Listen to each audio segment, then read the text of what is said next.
All right, and we are live. Today is the 11th of April 2026, and we are broadcasting live from Amsterdam. This is a European Center broadcast where we're going to cover a lot of topics around the war in Iran, of course, and we have quite a few interviews lined up for you, which I'm hoping to get them all on today. We'll see how many we have time for. We're going to start with a live feed from Iran directly. So this is an English teacher from Iran who is going to be joining us shortly to discuss the impact of the war in Iran, the spirit of the Iranian people, and just discuss overall the political situation there inside of Iran. Let me just check that the stream is up and running correctly, and then we'll start. Hopefully there's no So this is feedback here. There we go. I see myself live on the YouTubes. As always, Eurozone is a completely free broadcast. You don't have to pay anything. Nobody pays me anything to do this. We do this just, and I say we because I have a co-host, Ruben, but yeah, we do this just out of, for the love of the game, basically. We like to cover the news, and I feel like there's not enough leftist perspectives in Europe, especially when it comes to colonialism and capitalism. So, please stick around if you enjoy this sort of content, and let me see if we can get this meeting going with the feed with our guest from Iran. Yes.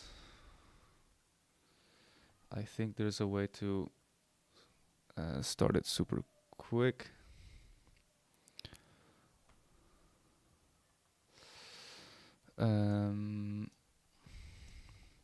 Sorry guys, I'm just trying to connect here. Like that. Okay.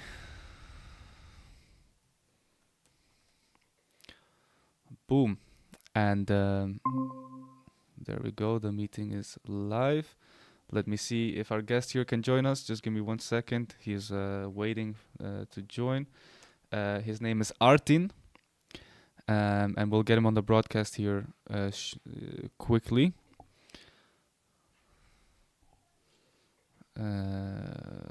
Okay, let me just say that we're ready. I don't know what else I should mention. It's been a super busy week, so we had to set up this whole show in quite a rushed manner. But I'm also hoping to get some people from the Flotilla coalition on. It's not clear if they have time or not because they're launching tomorrow from Naples. So we'll see if they manage to join. Okay, I see Artin is ready. So let me admit the guest here. And hello. Do you hear me? Hello. Yes. Yeah, I have your voice and picture the best. Amazing. So, what's up?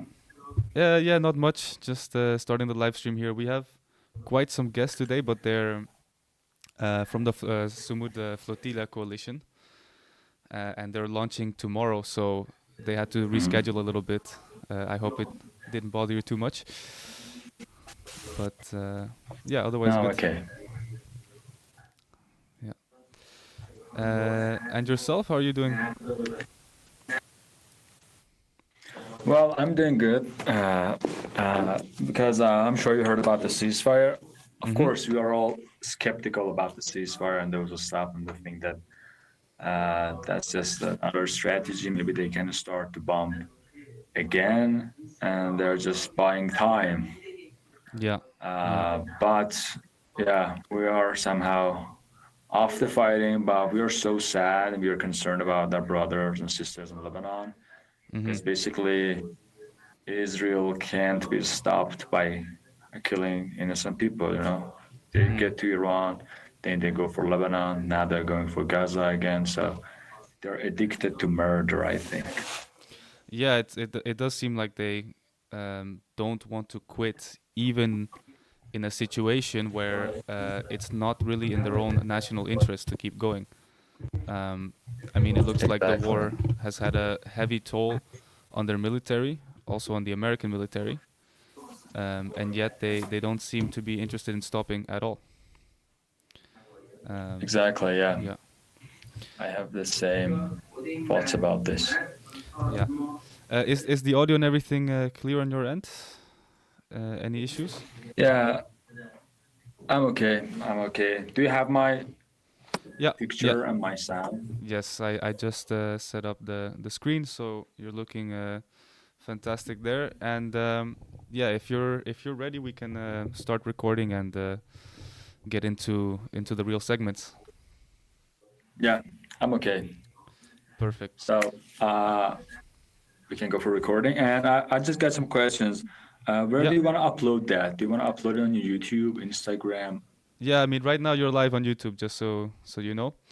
And yeah, we usually upload the interview or like the more formal segment on YouTube as it's a standalone video, and then we make clips for Instagram, TikTok, and everything else as well. Perfect. Thank you so much.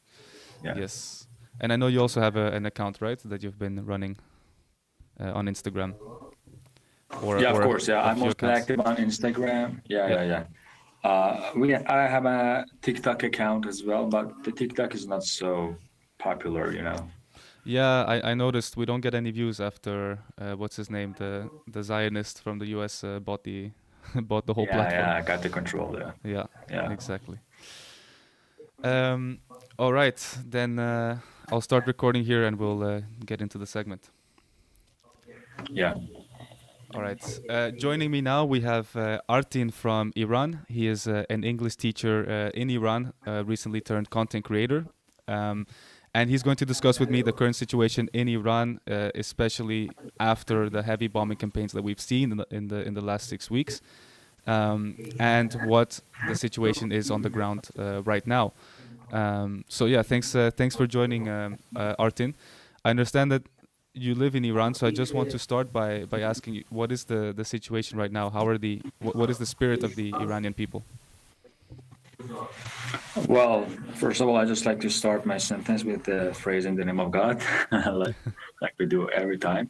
So basically, you know, as I said, as you introduced me, I was a normal English teacher in Iran, and I had a small Instagram page, busy with making contents as a hobby. So I got some VPNs and different IPs doing for that kind of thing. When the war started, all the connections, I mean, the majority of Iranians don't have access to the internet, global internet. We have national internet for our social platforms, but the global is blocked. So the real atmosphere of Iran and the real mindset of Iranian people, I mean, we're talking about the majority here on the ground, Mm-hmm. is getting blocked by the propaganda. You know, we don't have access to the internet, and the mainstream media is just promoting whatever they want. Okay. Mm-hmm. Mm-hmm. You know, people in Iran are basically so brave. You know, even a lot of people from outside of the borders are getting shocked that why don't they capitulate? You know, Yeah. they are not so much powerful, but they are somehow, yeah, they've totally won the war. I believe this kind of spirit comes from different roots and different causes. The Mm-hmm. first one is their history, you know, because Iran has an ancient history. We are talking about an old empire, one of the oldest empires in the world. We Mm-hmm. fought the Greek Empire, Romans. We fought the Egyptian Empire. We fought the Arabs. So basically, the only thing that we've been doing was defending. We are so professional. Uh, many, Mm-hmm. many empires came and go and went, but we are still here in the Middle East. And the next reason is for our beliefs, Islam and Shia. Yeah. Mm-hmm. Mm-hmm. Okay, but um, maybe we'll get into how Iran is handling this militarily in a second, and also into the supposed ceasefire plan. But first, I do want to get sort of, let's say, a damage report, because I know that the Iranian military is still persistent. But what is the extent of the damage, particularly in the civilian infrastructure in Iran? Is that something you've seen some of yourself? Yeah, you know, basically, as I said, I don't know whether I told you. I'm in the suburbs of Isfahan currently. Okay. I was in the downtown, and because of the war, I just moved to the suburbs to my parents' house. Mm-hmm. And today I just got to the city, and I made a video kind of report. And I Mm-hmm. just visited some residential areas that got hit. So I have the clips, and I can send you so you can use it and you can Mm-hmm. show your audience. Yeah, I got them all. Uh, in Isfahan, there were some parts which the residential areas got hit. There were normal houses, there were normal people getting killed. Mm-hmm. Besides, Isfahan has many famous military sites and those things, Mm-hmm. which but just because we don't have access to those places, we don't know the damage about the military. I don't know places because normal people can't go there. But about the residential areas, I just got some videos, and that was a war crime. That was a Mm. real catastrophe. And I was just thinking about what they did to Gaza and what they did to Lebanon. Mm. Because the war with Iran was kind of balanced. They were threatening our infrastructures, we were threatening theirs. We had missiles, we had drones, so the Mm. war was balanced. We destroyed all the American bases around ourselves. We destroyed many things in Israel. So we were powerful enough to stop them. But if we did not have that power, if they were not afraid of our missiles and our 400 kilogram of uranium, they would have done something worse than Gaza in Iran. And Mm. I just feel so sad for my brothers and my sisters over there because they have nothing. Mm. They are powerful, they have something, but uh, that's not enough for stopping Israel in the United States. But Yeah. yeah, unfortunately, some parts here got hit, and I have some videos to send you. Okay. So, would you say that you're seeing that same pattern as we saw in Gaza and in Lebanon, that the primary targets are civilian targets, and that Exactly, especially exactly. schools and hospitals, for example? Exactly. Yeah. Okay. At first they go for military bases to stop the missiles getting launched, but how they bombard many, many, many times, different times. I've seen that. I know that there's a military place, for example, over there, and I see that Mm. the jets fly and hit that place, and the next day the missiles get shot by the place. They come Right. and bombard it again, and again it's still working, and they don't know how the system is working. How where do they put and I don't know, save the missiles? Where do they launch them? Yeah. Because they're getting somehow mad. We saw how Trump was tweeting on X the last recent days. He was out of control. He was out of mind, and he was not understanding how the system is working there. Mm. The more he assassinates our commanders and our leaders, because normal countries they get collapsed when the top leaders and top commanders get assassinated Yeah. during a war situation. But our country is totally different, and it looks like that they are all working the same, and the Yeah. people are not important. The whole system knows what to do, and we have the same thing for our military thing. So when they get out of mind, they start to aim for the schools, they start to aim for the hospitals, they start to aim for the normal houses. So by killing the little kids, little infants, children, they just want to make I don't know, make the politicians to maybe go for the ceasefire Yeah. or to reduce the fire. I don't know how to say, but yeah, when they get, because they are not, we call them, they are not fair, they do not fight like real men. Okay, Mm. they are, they're all into their first of the innocent people blood. Mm. They And have no red lines, and yeah, everything is possible for them to be done. yeah, and I mean that's a tactic that we've seen quite often, right? So in Gaza, in Lebanon, Exactly. Exactly.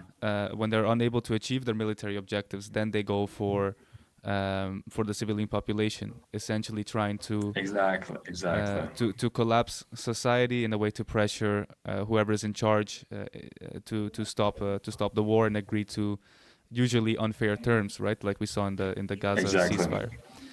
Now, Iran did agree to a ceasefire, but the terms are completely different than the terms that Hamas agreed to in Gaza. In this case, it seems like Iran got a lot of their points through the ceasefire, and is that a signal that the Iranian population is not yet ready to give up? What is the do you still see the motivation remaining strong to continue this war within Iran? Exactly. Mm-hmm. From the very first day of the war, from the very first hours, especially from the day that we understood that our leader got assassinated, from that night and the second night of the war, Mm-hmm. uh, all the people, the majority of Iranians were on the streets, from 6 p.m. until 2 a.m. every night. Every single night, the people are on the streets, men, women, different kind of thoughts. We have some women wearing hijab. Some Mm-hmm. people are not wearing hijab. Different people. As society was getting polarized because of some protests and some riots and some other things that you know about it. But the war made the people back together again, and they're supporting the government. And Mm-hmm. the maybe funny thing about Iran is in all the countries when the countries get involved in the war, the politicians are afraid whether the people can get resilient enough, Mm. whether they can keep up. But Iran is different and the opposite. The people are asking the politicians to go harder. A lot of politicians want to go for the ceasefire. And I don't know why, but yeah, the people are much more strict. Okay. They want the threat to be vanished finally. Because they know that they are unreliable. We've negotiated with the United States for maybe more than 3 times. Mm-hmm. About the JCPOA, they betrayed us there. Mm-hmm. The second round of negotiations, we got hit at the middle of them. That was a 12-day war. And we were negotiating for the third time, which this war started. And now for the fourth time, we are going for negotiations on the Pakistan. And maybe they can start to hit us at the middle of the negotiations. So Mm-hmm. there is nobody in Iran who can rely on the United States. And we know that. But Mm-hmm. basically, because U.S. administration, I mean Trump's administration, they just said that we accept all of your conditions. They said, okay, let's go and talk. But the Strait of Hormuz is still closed, Mm-hmm. and because we said that if you want to go for talking, you have to do the ceasefire for Lebanon too, as well as Iran. Yeah. But they did not do that. So I don't know how the negotiation is gonna go. I think it will start maybe in the next few hours, maybe. I don't know, in Yeah. 5 p.m. Pakistan time. Uh, yeah, the people are asking for more war if it's needed, but we trust our politicians. Yeah. And indeed, there is the negotiations ongoing today. But just to stay on that point a bit longer. So I think you're agreeing with the evidence that I have in terms of, looking from the outside that we see the failure of the regime change. The regime has not collapsed. The military is persistent. We also recently saw civilians going out and forming human chains alongside bridges and other targets being threatened to be bombed by the Americans. So there is a clear part of Iranian society which seems to be prepared to continue this for the long term and might even be pressuring their government to be more aggressive in this war, as you're saying. But on the other hand, I have talked to many Iranians outside of Iran, for example, here in Amsterdam. One of them I Yeah. interviewed on my channel, and she had put the Israeli flag around her body, and she was holding the American flag in the other hand, and she had also a picture of the son of the Shah in her hand, saying that this should be the real leader of Iran, that this represents the democratic voice of the Iranian people, and that she supports the Israeli bombardment campaign because she thinks it will lead to regime change, which she sees as being integral to the liberation of the Iranian people. So, how much do you see that sort of voice also inside of Iran? Is there a split within the Iranian people, or is this purely just something that we see in the West? I believe the mainstream propaganda likes to promote like those thoughts that the Iranian diaspora have. Mm-hmm. Because as when the Trump started to invade Iran, he said that we're going to help Iranians to go for the regime change. But the majority of Iranians love their government, promote many of them. So we're talking about maybe more than, I don't know, 70%, 80%, 90%. And the percentage of the people who are unsatisfied with the government, they are just because of the economical problems. And the cause of our economical problems are the US sanctions. So basically, United States sanctioned us. We're talking about a half of a century, Mm-hmm. since the day one of the Islamic Republic, or we say Islamic Revolution. They sanctioned us militarily, industrial sanctions, I don't know, exporting, importing, and all those things. So because of the sanctions, our currency started to lose its value, and they were just using it as a leverage to put the people under the pressure. So they sanction, then they say we are going to save you and free you. That's like a joke. Okay. Okay. Some Yeah. people in Iran have believed that because we have 24/7 free satellite channels, which are getting funded and sponsored by Saudi Arabia, Israel, and especially Mossad, like the channel named Iran International. They are basically brainwashing the people that, oh my God, your government is corrupted. Islamic Republic is a demon. I don't know, you have to go and fight for it. And we have some people here in minority that they just want to go for the regime change. But, if you look at them, they are illiterate, stupid people. They have not even read a book, single page from a history book. They don't know that our oil was getting stolen by the England and United States in the time of the Pahlavi era. Okay, and if they are trying to keep his son in the power or put his son in power just because they want to get our resources stolen again. So they don't know this. No, they don't know that the first Pahlavi king, Reza Pahlavi, the grandfather of this Reza Pahlavi, he was just kicked out in the Second World War by Britain. His army didn't fight the USSR army and the England army for one day. That's a joke, But look now, we are going to get the fourth superpower in the world, beside China, Russia, and United States. So the real Iranian who is really willing to have his homeland and country powerful will never support the Shah. And I got another logic to support that if the regime was a true dictatorship, like the things that the Iranian diaspora say, if the Islamic Republic was, was a dictatorship, putting the people under pressure, and something, a fascist, country. So why didn't the regime collapse after they assassinated all the top 4-star generals? They assassinated the top leaders. So the country got beheaded, We had no authorities for some days, It took about 10 days that they chose the new leader. So why did the regime collapse? Because we all know all the dictatorships rely on their leaders and the top generals. We lost all of them. So if the government was not getting backed by the normal people on the streets, the regime would have collapsed. So the government has the people and has its own supportives among all the people, and they are the majority because we had no such a protest during the war.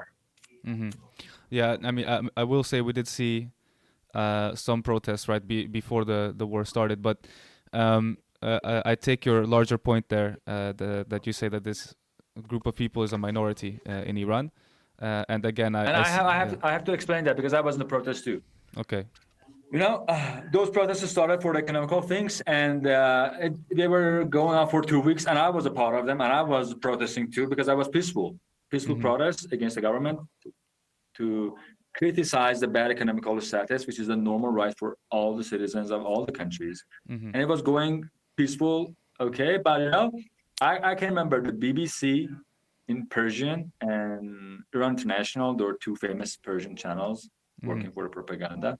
They were saying that, oh my God, it's been 2 weeks of protests in Iran and nobody got killed. And they just violated the situations. And I was with my friend one night, the Thursday night. There were 2 nights that the country was engaged with kind of a civil war, not just protest. A Molotov cocktail just hit beside my foot. I was a normal protester, so who threw that to me?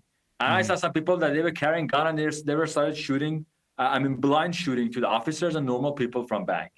Who were those guys? They were covering their faces. And when I got home, I saw that Mike Pompeo tweeted that, Mike Pompeo, who was former boss of the CIA, and he was in the previous administration of the Trump. He said that Merry Christmas to all the brave Iranians and all Mossad agents walking beside them on the streets. And there's another X account that's Mossad in Farsi. It tweets in Farsi and says, this time, brave people of Iran, we are with you, not just in words, but in action. We are with you over there. So who was funding those guys? All types of guns are considered smuggled and illegal in Iran. Who got those firepower to those people? And Trump recently acknowledged that we gave the guns to those people. And that was kind of a civil war. And the moment that I got that those things got this much violated, I said, oh my God, they're going to use that as a leverage and as an excuse to invade us. I got it from the very beginning. Mm-hmm. Yeah. So, I mean, I've stressed this before in my channel, but I do take your larger point as well that a response to bad economics or a struggling economy is natural in terms of peaceful protest. And of course, we have to remember, as you said, that the economic state is imposed on Iran by Israeli and American sanctions, or more Yeah, broad, just NATO sanctions. And of course, I also take your point that these peaceful protests have been hijacked, right, by infiltrants from Israel, exactly, exactly. which are extremely dangerous. I mean, I wonder, what would the response of the French military be if there was an insurrection trying to overthrow the government in Paris, funded by Russia, with Russian military essentially, or intelligence services marching alongside the protesters, arming the protesters. I think the response would be just as bloody, if not more, than that of the Iranian government cracking down on those rioters. Um, but so I take your point there. So now we're in this ceasefire part, and you mentioned there that the Americans agreed to all 10 points put forward by the Iranian government, which seems to be very much in favor of Iran. So do you take this as a concrete win? Are you convinced that this is an end to the resolution on Iranian terms? But I believe the U.S. and Israel will not give up Mm-hmm. so easily. I think they will use this time to make up their power here. They gotta take more bombs and airplanes to the Middle East because their Armanda, there are I don't know what the name is that their military facilities got destroyed. You know, they were so proud of their aircraft carriers. Two of them just escaped the war zone. I don't know what happened to them. USS Abraham Lincoln and USS Gerald Ford. Where Mm-hmm. are they? Mm-hmm. What happened to their jets? You know, the F-15E, which got hit in Iran, and they were looking for its pilots. When the people in Iran gathered the parts of that F-15 fighter jet, that was the tag of U.S. Army based in Europe. So Mm-hmm. they were taking their airplanes from Europe. So what happened to their Air Force, which was based in the Middle East?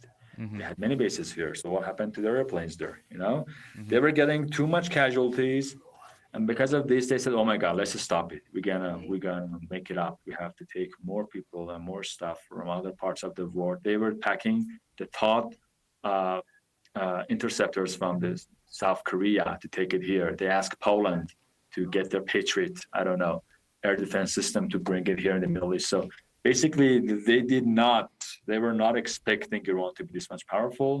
And I believe they're gonna go for the second round. Mm-hmm. And this time, I think US will just stay on the back like the 12-day war, Mm-hmm. and it will push the Arabs and Israel to the front. But with Okay. the Strait of Hormuz, we will show them that if you want to destroy our country, we will destroy your economy.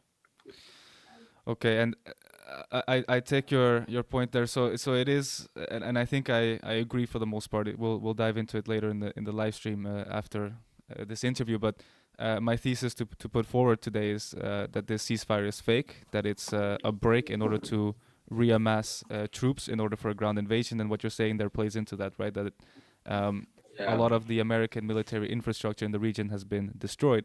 So in order to start a ground invasion, they actually did need a break just for logistics.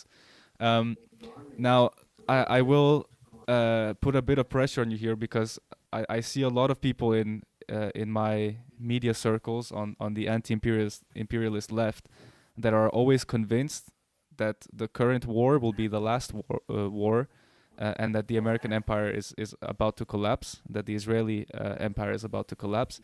However, in my lifetime, I have not seen that happen, right? Like, people were trying to convince me that Hamas was collapsing the Israeli military. That did not happen. Israel won in Gaza on objective terms. They now own half of Gaza, and the other half went to the Americans. In Lebanon, again, we were told that Hezbollah would collapse the Israeli military. That did not happen. They're still bombing in Lebanon. The Americans might have lost in Iraq, in Afghanistan, and in Syria, but ultimately now all this time later, the people in those governments are all, in one way or another, aligned with the Americans and the Israelis. Um, Unfortunately, the truth is that the American bombing power is very intense, and they don't need a ground invasion in order to create a failed state, right? Just by continuous bombing of every school, every hospital, every bridge, every oil infrastructure, you can destroy a whole country. So, are you how sure are you on the resilience of Iran to survive such a prolonged bombing campaign, or even a full ground invasion, if you think that's what's coming next? I believe, if you look at the geography of Iran, a full ground invasion is impossible. If you look at the Alborz Mountains on the north and the Zagros Mountains on the east, and the deserts, which are on the, let's say, west, and the waters from the north and south of Iran, Iran looks like a castle. And there were many armies trying to, I don't know, make some holes through this castle and get inside, but that was hard. So, Mm-hmm. and according to all the U.S. Army generals, a ground invasion is going to be a suicide for our troops, and they did that. They went for testing that, and they were saying that we are going to save our pilots. But the thing that they did was just a demo for ground invasion. They took some airplanes and some choppers inside Iran, Mm. and they were going for doing some operations to steal the uranium in Isfahan. Mm-hmm. And look what happened to those things. Mm-hmm. Okay, that was not just saving pilot. That was something much bigger. And look what happened to that. I think that was a test to, if they just wanted to understand if it's possible to go for the ground invasion and getting the logistics inside and do something very big to use that as a leverage in the negotiations, but they just collapsed. And I think that if they want to do it in a larger scale, that would collapse too. That was a stealth, I don't know, super stealth operation made by the top Delta forces, Navy SEALs, and their top soldiers in the collaboration with the Israeli soldiers. But look what happened. They lost 4 choppers. They lost 2 C-17, I think, was C-130 airplanes, and they're just neglecting the other reason. And the other side is that the United States economy is so fragile. They are in debt to Japan, to China, and those things. And even if they want to bomb all our infrastructures, we're going to keep the Strait of Hormuz closed, and we're going to bomb all the oil infrastructures in the Middle East. We know that Saudi Arabia, Qatar, Kuwait, Bahrain, and UAE, they are close allies for the United States, and they are investing trillions of dollars on the U.S. economy. These days we all know that the China is trying to surpass U.S. in economy, and the only thing that the U.S. has is that it has surveillance over the oil of the Middle East, and they just got to the oil of the Venezuela, so they are getting and pushing China down because U.S. has oil resources itself. Canada has oil resources, and they got dominance over the other resources. So we will show that if you want to push Iran down, we're going to push the whole globe down. Of course, there will be a lot of pressure on China, but we want to show them that if you want to kill us, we will kill the whole globe. Okay, no problem. They're going to bomber all the oil infrastructures in Iran. They want to push us back to the Stone Age, but we will destroy all the oil fields in the Middle East, and then the oil would be more than $300 a barrel. And what that does, the whole Europe will collapse, the whole United States will collapse, and that's like a nightmare. And they know that. They know that we have the power to do that. So there's a Persian proverb, I would like to say it in English. It said, if there's not my food in that pot, so let the dog's meat boil in that pot. It's Persian, say. So if there's no food for me there, if you want to destroy my country and kill all my people, so I'm gonna do the same thing with you. Of course, I don't have access to your soil, but I can destroy all of your benefits and all of your interests that I can hurt. So I'm gonna hurt you at the most possible formats. Yeah. This is our strategy, I think. Yeah. Thank you for that very clear answer. And now we are almost out of time, but we're a Europe centered broadcast. We always talk about Europe first, and you did mention there that the European economy would collapse as well in such a scenario. Do you have any message for the people Of of course. Europe coming out of Iran? Of course, I believe that we did not start this, Hmm. you all knew that we were not looking for the nuclear bomb. We were not looking for closing the Strait of Hormuz. We were just a normal country sitting somewhere, and we were just tolerating the hard sanctions just because we said that we want to be independent, like Hmm. a normal country. Hmm. Iran has never started any kind of war in the last 3 centuries. If you look back to history, we were Hmm. just defending. So all the fights, all the wars, we were just getting attacked in them. So I just want to know that all the people around the world, from the east to the west, south to the north, that we are not their enemy.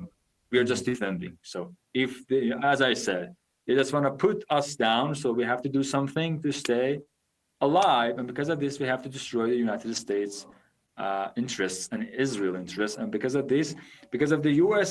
actions, maybe some other people around the world get hurt, Hmm. and they cannot blame us. They have to blame the guy that started all these stories. I think, yeah. But I think the most important thing is that they just have to stand against those kinds of politicians. Hmm. The people, like we call them the Epstein class, the Netanyahu, the Trump, those people, they are dangerous not just for Iran, for the whole globe. We can remember Trump was talking about Greenland, like what he did to Venezuela. He was talking about that Canada is our fifth first state, so he just puts tariff on the Chinese stuff. So he's not just the enemy of the Iran. Okay, he will bully the whole globe. Hmm. Hmm. Just I just got some images from the I don't know the the first commander of the NATO. He was just visiting Trump about a few months ago, and they were all the people from the Europe. They were all sitting in front of the Trump. Trump was behind his big desk, pointing their finger at them and humiliating them. Yeah. But look what happened. This time that the NATO chief of the, I don't know, the boss, whatever, Mark went to the Rutte. White Yeah. House, he was sitting with proud in front of him. So Iran showed that U.S. is not the bully anymore. So we Mm. caught his nails and we just skinned that tiger, and we showed that, okay, that's all. US was asking NATO and all the countries against Iran, but we did not even ask Yemen to start.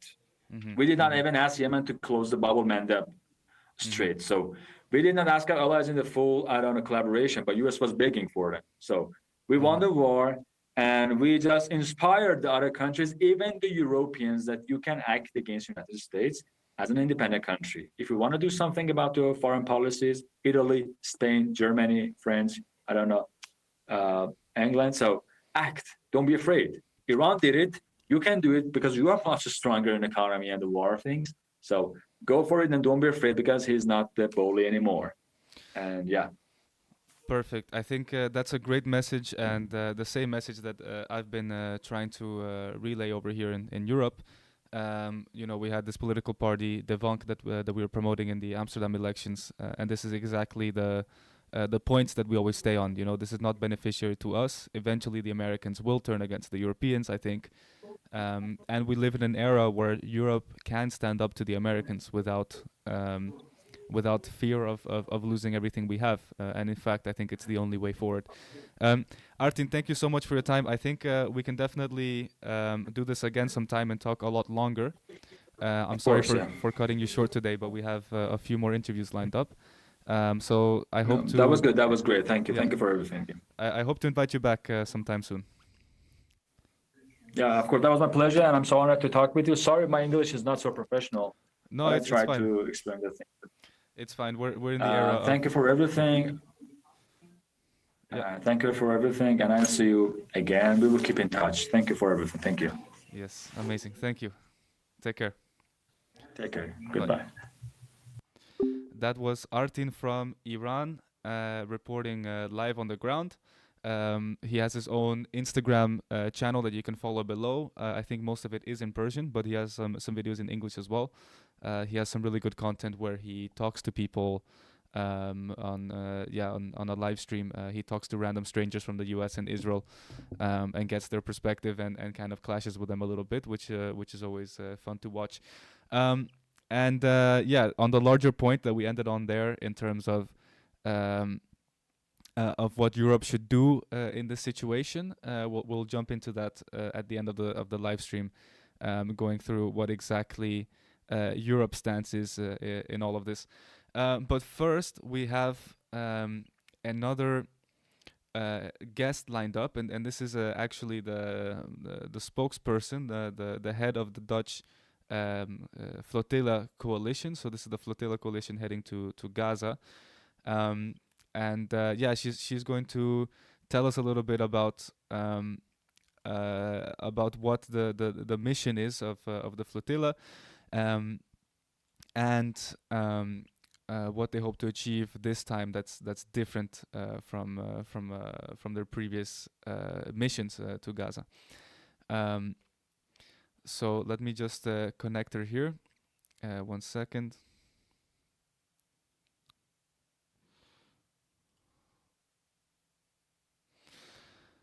I just need to host a meeting quickly, and we'll see if we can connect to Marijke here.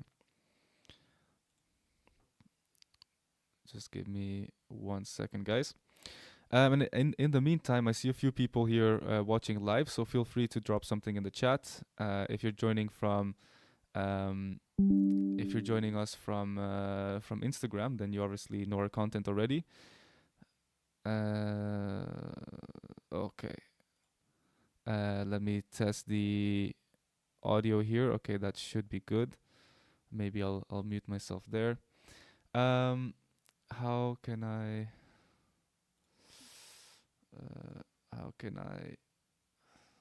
ask people to join this one? Give me 1 second.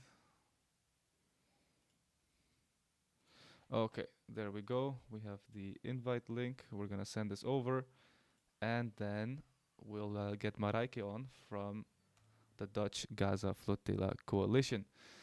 And for all the people at home, feel free to join in and leave some questions. We're gonna be live for a few hours, so we have plenty of time to take questions and discuss all the topics of the day. Let's see here if we can get Marijke on.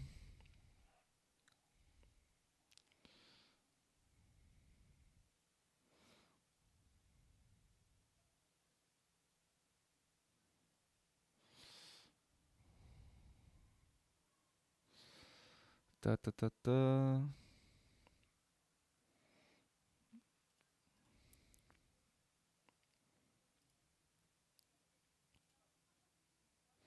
There we go. Cool. I hope Marijke is available. While she's waiting, we can go through some of the other topics that we had. Yeah, we're also going to talk with Alex Benjamin Johnson, who was already on the broadcast one time to discuss the scandals in Norway around the Epstein files, showing, proving that the leaders of the Social Democratic Party in Norway, who particularly the guy who brokered the Oslo Accords, that he was involved with Epstein. And he's going to come back this time to discuss the situation in Lebanon. As you know, there's been a lot of intense bombardment from Israel in Lebanon. Essentially, what appears to be a oh, okay. I think we're getting joined here by Marijke. Let's see. Hello, Hi. hello. How's it going? Can you hear me all right? Can you hear me? Yeah, I can hear you. So. Okay, and I am in a cafe right now. So now they turn the music off. Yeah, it's a little bit loud. I'm not sure if maybe you can hold the microphone closer, so we can hear you better. I can. That go might outside. That might help a bit. Does this help? Yeah, that's definitely more clear. Yeah. Okay. Okay, let me put you on screen here. How's it going? How is life in the flotilla crew? I think a little bit exhausting, Mm-hmm. doing all the last preparations and getting ready for the launch tomorrow. Mm-hmm. Yeah, Yeah, must be making sure the legal documents. Yeah, must be very must be exhausting, as you said. Must be quite difficult to organize such a big group of people setting sail. I think you guys are sailing tomorrow, right? If I'm correct. yes. Okay. Yeah. And so if you give me a moment here, we'll start recording, and I'll get into the more formal segment. But I just want to make sure that I have your introduction correct. So you're the head of the Dutch Flotilla Coalition, correct? Uh, no, the head of the Dutch delegation Mm-hmm. of Global Samut Flotilla. Okay, perfect. All right, then I'll start recording here, and I'll introduce you, and we'll get into some questions. Thank you so much for making the time. All right. Um, in April of last year and throughout the summer, we had several flotilla missions trying to stop the blockade in Gaza, break the siege on Gaza, delivering humanitarian supplies. At the time, Gaza was under intense bombardment and suffering from a genocide. Now there is a sort of ceasefire, although it's very fragile and contested. And still, we are still seeing a second round of flotilla missions now forming. So joining me now, we have Marijke, who is the head of the Dutch delegation of the Global Samut Flotilla. And we're gonna discuss what the main goals are, and if we see anything going different this time compared to the last rounds. So yeah, thank you for joining us, Marijke. I think my first question is just, how is everyone feeling right now in the crew? I know it must be very stressful here in the last days leading up to departure. Yes, everyone has been working very hard for months already, but especially in this last week and days, they are still constantly working on the boats, getting all the materials on it, preparing the crew. It's amazing how all this work gets done. Yeah. Amazing. And Of course, the crew needs to be prepared, so they're also having trainings, etc. Yeah. Yeah. So I imagine that's a lot of work. But shifting a bit, so we had a few conversations already on this channel with Tan Safi and Wasim, who were part of the flotilla crew. We also had one person, Seal, who was part of the Dutch delegation. So they explained to us last time that the goal is really to break the blockade and to show that it's possible to go directly to Gaza in order to get this humanitarian bridge opened. Is that still the main focus of the flotilla this second time? Yeah, this remains the focus, because we need to continue defying the Zionist entity, and this is a way to directly do that. So yeah, it remains the focus. And do you see any difference now that there's this supposed ceasefire in place? Do you see the dynamic changing at all compared to last time?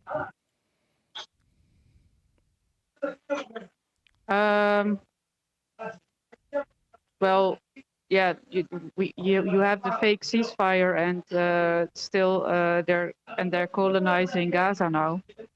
But so yeah, the most heartbreaking thing that you see is that a lot of people don't pay attention anymore to what's happening there, and there's not so much media attention anymore. So yeah, this is Yeah. So, So that's what changed. and do you think that this time there's also then that extra focus on trying to revive this topic in the media, um, apart from just bringing humanitarian Yeah. aid? Yeah. Yeah. With the last flotilla, we were already able to galvanize a lot of more political attention and media attention for the mission. And yeah, like they say there's this fake ceasefire in place, so it was much less, but we hope to yeah, build it up again. And this time we are not starting from scratch like we did last time. This time we had already the networks that and the contacts that we gained from the first mission. So we are asking all of them also to put everything in to do everything in their power to create as much movement as they can. Yeah. Okay. And what has that experience resulted in? What are the main changes this time? Is there any change in tactic that you think will make you more likely to succeed this time?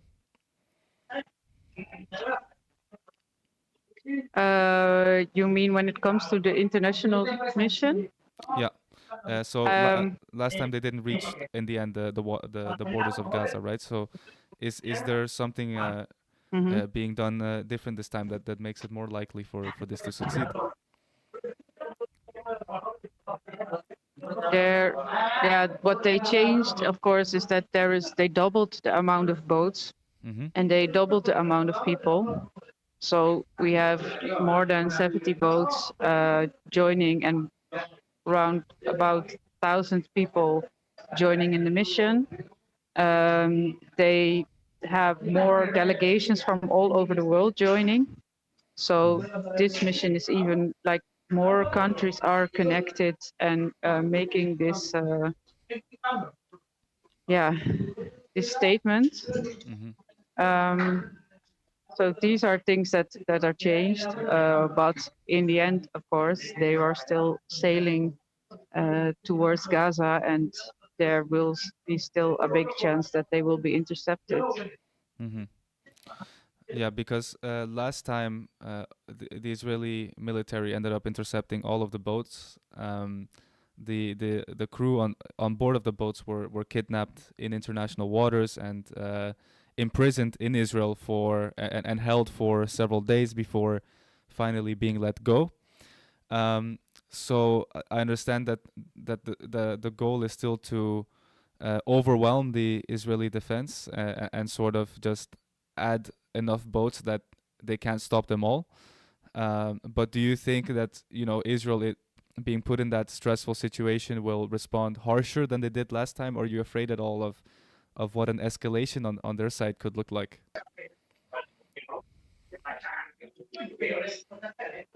I honestly can't really say because, like, that was the last time.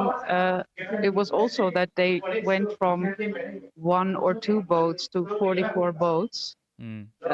and indeed, we were afraid that they would see this as a big provocation and would respond much more harsh than they did. And yeah, that can be the case again. It can be that they will respond more harsh because they see we are doubling our efforts, and then they want to like stop this development or want to also make a statement. But Mm-hmm. it could also be that again they will. Ooh, I think we lost. It, Sorry, we lost oh, connection for a second, so we might have to go back just 10 seconds in the answer, if that's okay. No worries. where was I? No, just that the response might be a bit more severe this time because they might be feeling they might see that you keep doubling the number of ships. It might be, and we don't know. Hmm. So, yeah, Do you? what we do know is that people coming there and they don't like. That was also last time they had to process 500 people, arrest them all, bring them to incarcerate them and get them out of the country again. And if this is 1,000 people, they will also not be too happy about that. And so you think the response will likely be the same, but is there a plan? Is there some sort of diplomatic side to this that is ready to step in if the reaction from the Israelis is more severe than last time?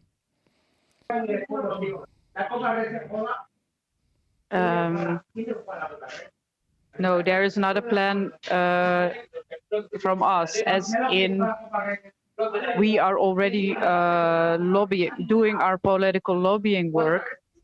And I think it's up to our national politicians from all the delegations, if they see things developing in a more harsh way, that this will maybe be a reason for them to step up. Right. So in that way, I guess the Israeli response is kind of part of exposing the brutality of the Israeli government, if I'm understanding correctly. Yes, all of the mission and their responses is indeed also a way of exposing them. Okay, and last question here for you before I let you get back to organizing and doing the brave work that you're doing. Last time that I spoke to people from the crew, they explained how European governments were putting a lot of pressure behind the scenes to stop the flotilla from getting to Gaza. We had the Italian government, the Spanish government, the Greek government, all stepping in and trying to stop the flotilla in their own with their own tactics. Has the response from the European governments changed at all? Do you see more support in any way coming from the European governments this time around?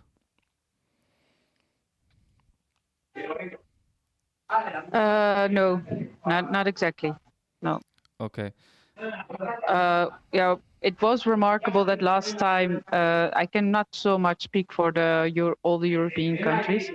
I have more experience with the Netherlands, so it was remarkable last time that there actually were some parliament members supporting us openly.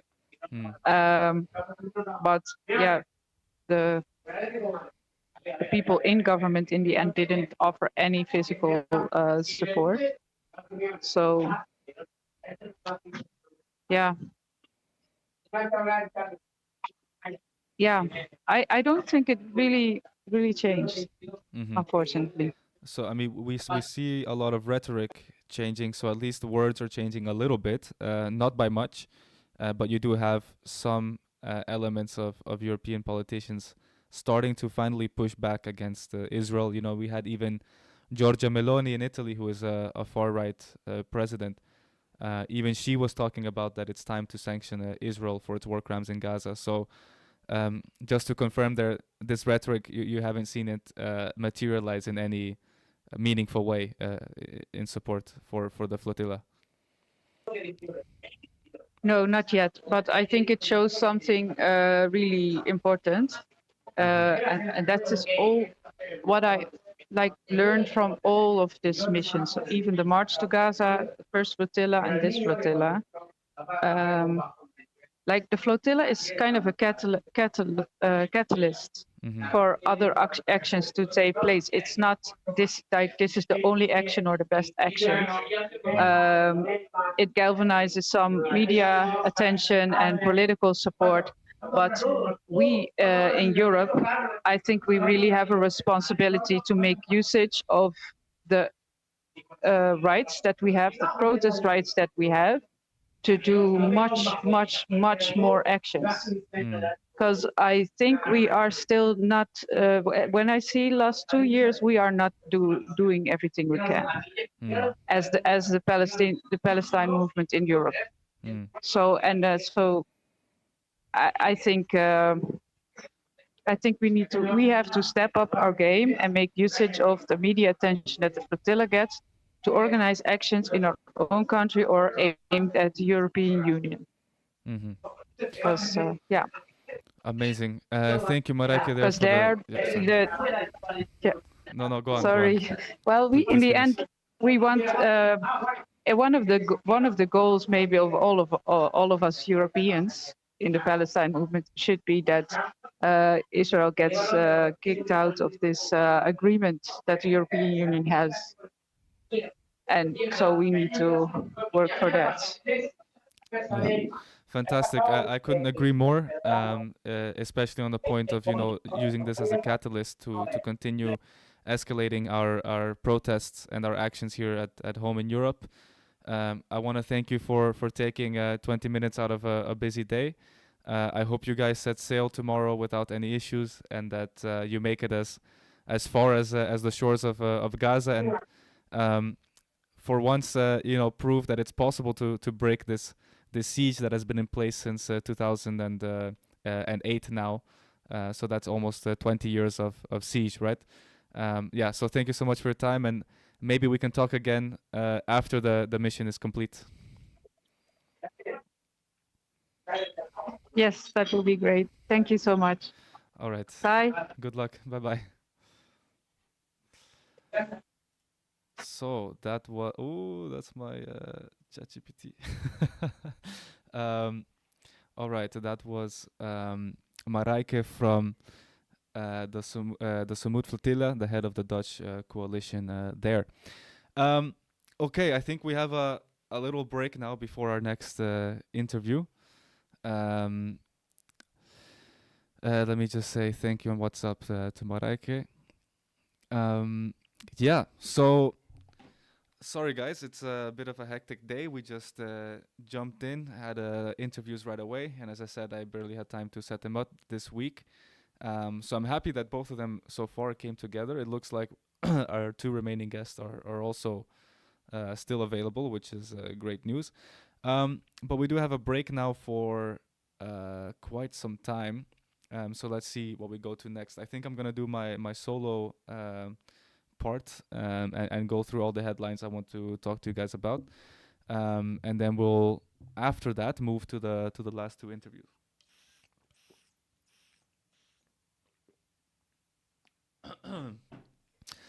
Let me just send one more message here. There's no messages in the chat yet today, by the way, so hopefully some people start joining and say something if you are watching, because I do see a few people that are watching live.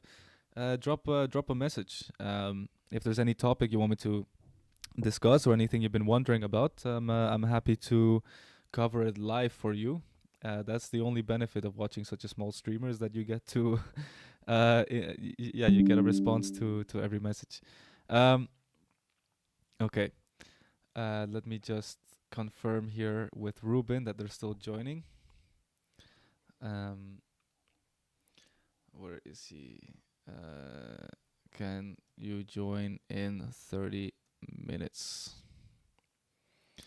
I should really learn how to leave a video playing. I should just play Hassan Piker while I'm setting up the next interviews and doing the texting.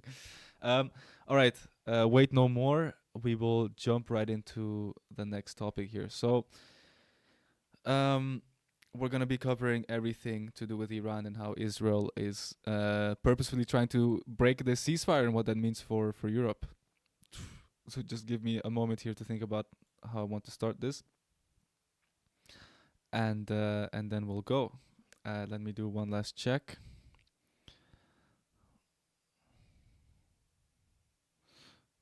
Cool.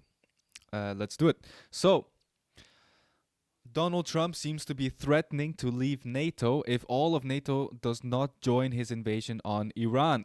That might sound a bit shocking, but that's the latest speculations coming out of this Iran conflict. And then you break it down and basically show you the different elements that are causing this. So Donald Trump, of course, announced a ceasefire recently, and this was quite in line with all of Iran's demands. I'm not sure what other demands Iran could have put in there, because they really almost agreed to all of it. And we're gonna go through all of the 10 points to show what that is. And a lot of people are speculating that this ceasefire is obviously not real. And that was shown by Israel instantly going out and bombing Beirut 100 times in less than 10 minutes. It was also shown by the Americans saying that there was a misunderstanding, that they simply thought that Lebanon was not part of the ceasefire agreement, even though it is in the 10 points, showing that they are deeply unserious about the ceasefire.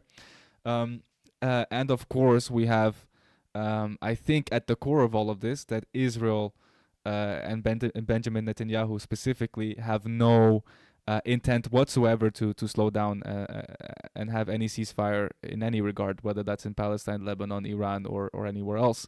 On the contrary, Israel is making it very clear that they actually want to continue the expansion of the Israeli state, and that they want to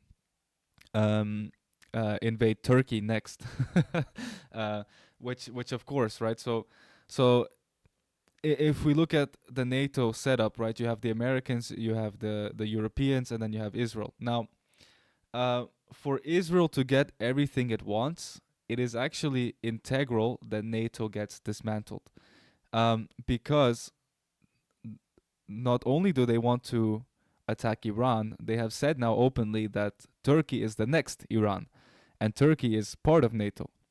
So unless NATO finishes, unless NATO is dismantled, Israel will have a lot of trouble invading Turkey, because in theory, all of the European countries and the US would have to come and defend Turkey. Obviously, I don't think they would, right? I don't think France or Germany or the UK or the Netherlands would ever send troops to invade Turkey. They would just simply disregard NATO, just like with international law, right? Benefits of the international law only apply to European countries, to NATO countries, whereas whenever a law is meant to protect a civilian group or a country that's not amongst the NATO countries, then we simply disregard the law as if it never existed, right? So if somebody invades Ukraine, then of course NATO will come to its defense, even though Ukraine is not in NATO. But if somebody invades Turkey, well, you guys are Muslim and brown, so forget about it. We're not going to come defend you. That's sort of the logic of the Western Empire. So that's just to say clearly, I don't think NATO would ever defend Turkey. However, still, at that moment, we would see the complete collapse of NATO, because the law, the binding contract, the alliance of NATO is built on this idea of mutual aid, right? Of coming to of everyone coming to the defense of any NATO country that is invaded. So,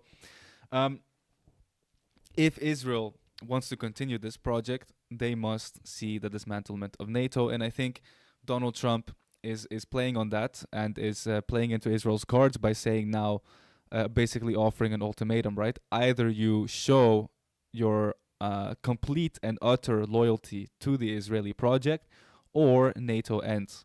Either you prove that you're willing to go and send a generation of European men and women to die on behalf of Israel by invading Iran, or we're going to have to end NATO, because otherwise you might one day be on the side of Turkey against Israel, right?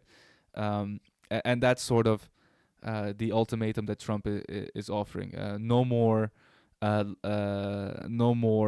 diplomacy, no more soft lies around the democracy and the values of NATO. We're going now for a full American-Israeli imperialist agenda, and anyone who is not fully committed to that should leave NATO and will be treated as an enemy. So this is really, I think, what is leading to the collapse of NATO, or alternatively, the collapse of democracy in Europe, right? Where we do end up staying in NATO, but we just forego our democracies instead, and allow this American-Israeli agenda to take place. the only country in the world right now that wants to invade Iran, by the way, is Israel. So this whole ultimatum that Trump is putting on the table is on behalf of Israel. This idea that you have to invade Iran or else we will end NATO is because of Israel, right? So they've made a lot of efforts in the last week to make sure that this happens. And the first thing is that they bombed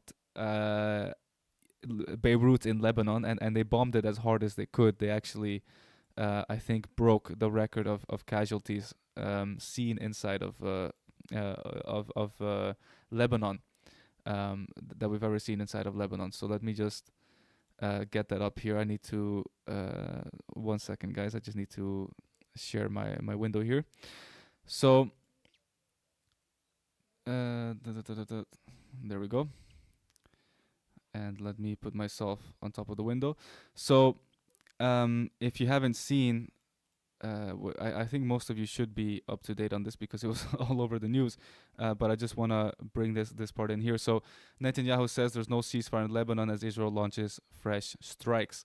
Israeli PM says he will continue to attack Hezbollah with full force after attacks that killed more than 300 people. So they killed 300 people in less than 10 minutes, by the way. And I think this is going to be highlighted here. Benjamin Netanyahu says that there's no ceasefire in Lebanon and Israel would continue to strike Hezbollah with full force as country's military launches fresh strikes. The Israeli Prime Minister remarks on the latest attacks on the Israeli Prime Minister remarks and the latest attacks on what the IDF called Hezbollah launch sites came shortly after Donald Trump said that he had asked Netanyahu to be more low-key in Lebanon. Also just hilarious that we're talking with, low-key is the sort of language that I should be using. It's not the sort of language that the American president should be using to discuss whether or not we will continue World War III. But in any case, this is the baby, the orange baby that we have as president in the American White House. Later on Friday, the U.S. State Department officials said that Israel and Lebanon will hold talks in Washington next week. The announcement came as Netanyahu ordered his ministers to seek direct talks with Lebanon focused on disarming Iranian-backed Hezbollah. Neither Israel nor Lebanon have publicly confirmed the U.S. talks for next week, so these talks are probably not even going to take place. More than 300 people were killed by Israeli bombing in 24 hours after the announcement of the ceasefire in Iran war on Tuesday night. The bombardment, ostensibly aimed at Hezbollah targets, included strikes with heavy munitions on densely populated areas, which drew outrage from International Committee of the Red Cross and other international humanitarian organizations. I don't think they mentioned it here, but the Israeli military has been bragging that this bombing campaign all happened within 10 minutes. In fact, the Israeli Air Force specifically bragged that they did this within 60 seconds, so within 1 minute, saying that they dropped 190 bombs within 60 seconds, causing more than 300 deaths. And of course, in Israeli style, they gave this operation a name, and the name they gave it is Eternal Darkness. So very, very much in line with how Israel likes to behave, putting sadistic names on sadistic actions, making no secret of their intent, trying to bring about the end of the world, essentially. Now, why this is a big deal, why this attack on Lebanon is a huge deal, is because there was this 10-point plan that supposedly Donald Trump signed to, and if they and if they continue bombing Lebanon, essentially this ceasefire will be nullified, will break, and it seems like that's kind of already happened. And as I said, it seems like this whole ceasefire is just an excuse to sort of to have time for the Americans to rearm and re-enter the conflict with all of NATO backing them, right? Let me bring up the ceasefire points and we can go through them. So Iran's 10-point ceasefire plan in full and whether Trump will actually accept it. We're not going to go through the commentary here from the Telegraph, which is a neoliberal or at best, sometimes at worst, right-wing outlet. But we will look at the reporting here on the actual points, because these are the official points that Iran handed over to the Americans. So the first one is that guarantee Iran will not be attacked again. So this is pretty basic for a ceasefire. This is basically saying, hey, stop bombing us. The second one is that Iranian control of the Strait of Hormuz. So this whole idea that Trump was going to reopen the strait, I guess, has been proven false. The straits remain closed even under ceasefire. Iran will maintain full control and keep them closed unless you pay a toll to pass through the strait, which essentially means that the Americans are unable to open the straits, and that even in a ceasefire time, the straits will remain closed. And here you have a visualization, by the way, of the amount of oil tankers that have passed through the Strait of Hormuz since the 2nd of February. And you can see how it sharply declines, right? Number 3, acceptance of Iran's uranium enrichment. So this one is really the most hilarious one. Basically, the whole pretext of why we need to sanction Iran and have the whole population suffer so much that they are that they have to adapt into being an oppressive regime, and because of that oppressive regime, using that as justification to then invade Iran and bomb Iran. The whole pretense of that whole operation is that Iran is enriching their uranium and potentially building an atomic bomb.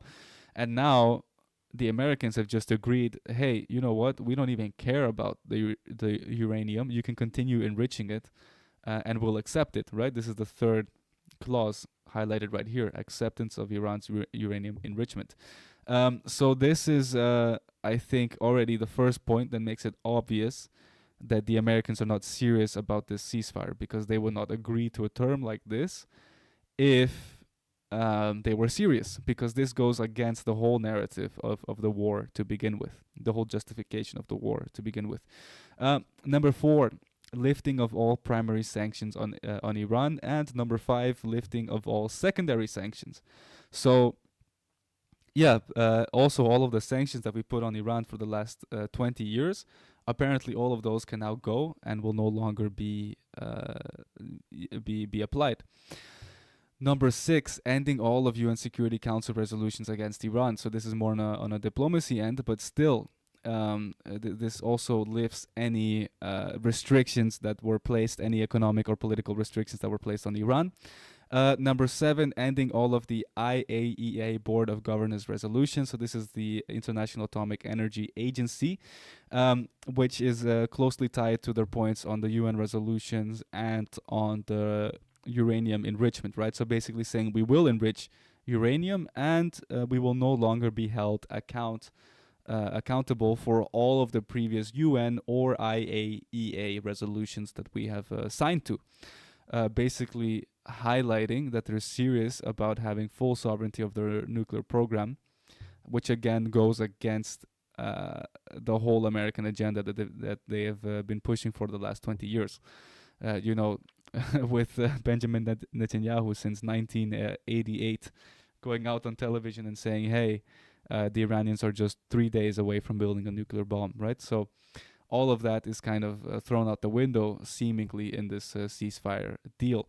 Number 8, paying reparations to Iran. So not only do they win on all fronts of the negotiation, but also the Americans have to repay the damages that they have caused on Iran, and that this will be done through tolls on the oil tankers. You see one there in the image, passing through the Strait of Hormuz. So this is more than any country could have ever hoped for. The idea that the Americans will pay you reparations after bombing you, that has never happened in the history of the United States being a country. Number 9, withdrawal of U.S. forces from the region, and most importantly here it is number 10, end of the war on all fronts, including Lebanon. The idea that the Americans will withdraw again is fundamentally unserious. And the last point we have seen now is completely a farce, because an end to the war on all fronts, including Lebanon specifically, has not happened, right? Israel is still bombing Lebanon. In fact, they, as we just highlighted, They made a point out of it and did the biggest bombing campaign they have ever done on Lebanon, ever throughout history, just to show that, hey, don't get it twisted. This whole ceasefire thing is not real. We will force this war to continue, and we will not let this ceasefire stand. So what's going on? I mean, there's two possibilities, right? Either on one, the first possibility is that Donald Trump is truly incompetent and being played by the Israelis. Just how the war started, that Israel was basically threatening to bomb Iran and said, we're going to bomb Iran, which means that Iran would then retaliate and hit American targets in the area, which then the Americans used as an excuse to say, okay, we can't let the Iranians protect themselves against Israel, because in that protection we will lose American assets, so we must preemptively join this war. Essentially, now that we have a ceasefire in place, Israel is doing the exact same, saying, oh, you might have a ceasefire, but we're going to violate that ceasefire, forcing Iran to retaliate. In the retaliation, hopefully they hit American targets, and because of that, the Americans will also have to break the ceasefire and continue this war, which in the end serves Israel's interests, right? So all of this to say that Israel is securing, is making sure that this ceasefire will not last, will not be sustainable, and clearly as well, the second possibility, which I think is a lot more likely, is that Israel is not acting alone on this, and the Americans are in on the facade, right? That the Americans know themselves, even if Israel did not exist, the Americans themselves want this war to continue and are simply pausing the war for 2 weeks just to give them enough time to amass a bigger force so that they can invade Iran with a ground invasion. And the biggest, the two biggest points of evidence that we have in that is, of course, first what I just showed, that they have agreed to points which are fundamentally unserious. This is not something you can sell to the American people, that after all of this money invested in bombing the Iranians, we're now going to give up on all points.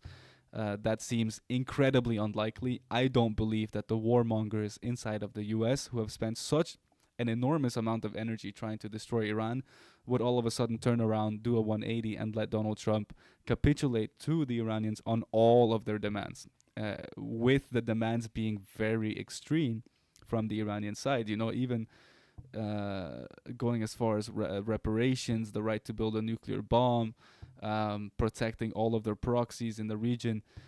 I don't see how there's a reality in which the Americans genuinely agree to these points. The second biggest sign that the Americans are fundamentally unserious about the ceasefire is that their troops keep moving into the region of Iran. So the Americans are still consistently every day moving more and more military assets, more and more personnel into the Iranian region, into the Gulf region, amassing what seems to be a massive military force, preparing for an invasion. And Donald Trump's explanation is that, well, we need this there just in case while the ceasefire talks continue. But that seems incredibly unlikely, because you don't expose your whole military arsenal like that just as a bargaining chip. Clearly, the scale of this logistics, of the logistical work, the movements going on, clearly the scale indicates that this is for a real purpose. It costs a lot of money to move an entire military from all around the world to a specific region. It costs an insane amount of oil every single day to have this motion, to have this redeployment. And it also costs a lot of political power, right? The soldiers on board are not happy with being sent to die for Israel. The soldiers on board are not happy at all about being sent to invade Iran, and every day that they spend on a ship or in a military base close to Iran is is another day of mutiny, where American soldiers start to turn against their commanders. And more than that, having American assets in the area also makes them vulnerable to Iranian attacks. And we've seen, I think, 13 Americans at least die, American servicemen die in bombings from Iran, in retaliatory strikes from Iran. So it doesn't make sense for the Americans to move all of these troops at this scale to Iran if they're not planning a ground invasion. And of course, Israel goes out. I mean, we just talked about why they want a full ground invasion, but as they are advocating for this, by the way, the Israelis, they are saying that yes, the Americans should do a full ground invasion in Iran. In fact, it's the primary goal, but they don't want to join. The Israelis do not want to join this invasion themselves, right? So in case you're confused, let me recap where we are until now. The Israelis started a war against Iran. The Israelis forced the Americans, well, I don't know if they forced them, but the Israelis fell very short of forcing the Americans to invade Iran. Now there's this all-out war that is causing an immense amount of suffering in the global economy, that is collapsing the American economy, that is collapsing the European economy. And because of that desperation, the Americans signed a ceasefire, and immediately the Israelis now say, no, we don't want a ceasefire. In fact, we should not scale down the war. We should not go for peace. We should increase. We should escalate our attacks on Iran, and we should go for a full ground invasion. But when we go for that full ground invasion, all of the forces, all of the soldiers being used should be American and not Israeli. Why? Because Israeli lives are worth more than American lives, even when it comes to defending Israel, right? And beyond that, don't ask for Israeli support in this invasion. Go and ask for the European support in this invasion. Since you need a huge army of at least 3, 4, 500,000 soldiers, and the American army right now doesn't have that size. Since you need all of these soldiers to invade, go get them from Europe. Go get young men and women from France, Germany, the UK, Netherlands, Denmark, Sweden. Go get them and make them invade Iran. Don't ask us Israelis to do it, even though we're the ones ensuring that this happens, right? So that is the state of affairs that we've reached. And if you're wondering why the Israelis are so scared to invade Iran themselves, let me just remind you that this war has been incredibly costly for the American military. I think this graphic shows it quite well, and we're going to come back to this graphic later, but I just want to show you, like, this is the amount of people killed and injured across the region. Of course, the biggest proportions are in Lebanon and Iran, with over 4,000 people killed and 30,000 injured. But if you look at the American allied areas, we have 26 killed in Israel with 7,500 injured. We have 13 U.S. military personnel killed, 200 injured. 3 in Saudi Arabia, 3 in Oman, 12 in UAE, 3 in Bahrain, 20 in Qatar, 7 in Kuwait, 29 in Jordan, 4 in Syria, 118 in Iraq. Right? So the scale of this war is really, it's hurtful. It's not something that is easy. It's not an easy invasion, just like, for example, the Venezuela operation. This is something completely different. It's not even easy when comparing it to Afghanistan or Iraq, right? This is probably the hardest battle that the American military, the hardest war that they've ever gotten themselves involved in. And just to highlight that point, I also have for you here this very nice graphic from the war times, which shows you the amount of American military jets or aerial units that have been destroyed in this war.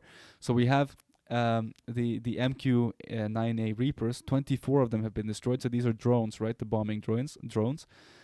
Until recently, it was seen as almost unimaginable for any military in the world to down these Reaper drones. Apparently, they're supposed to be stealth and super hard to destroy. And now the Iranians have downed 24. I mean, that's a lot.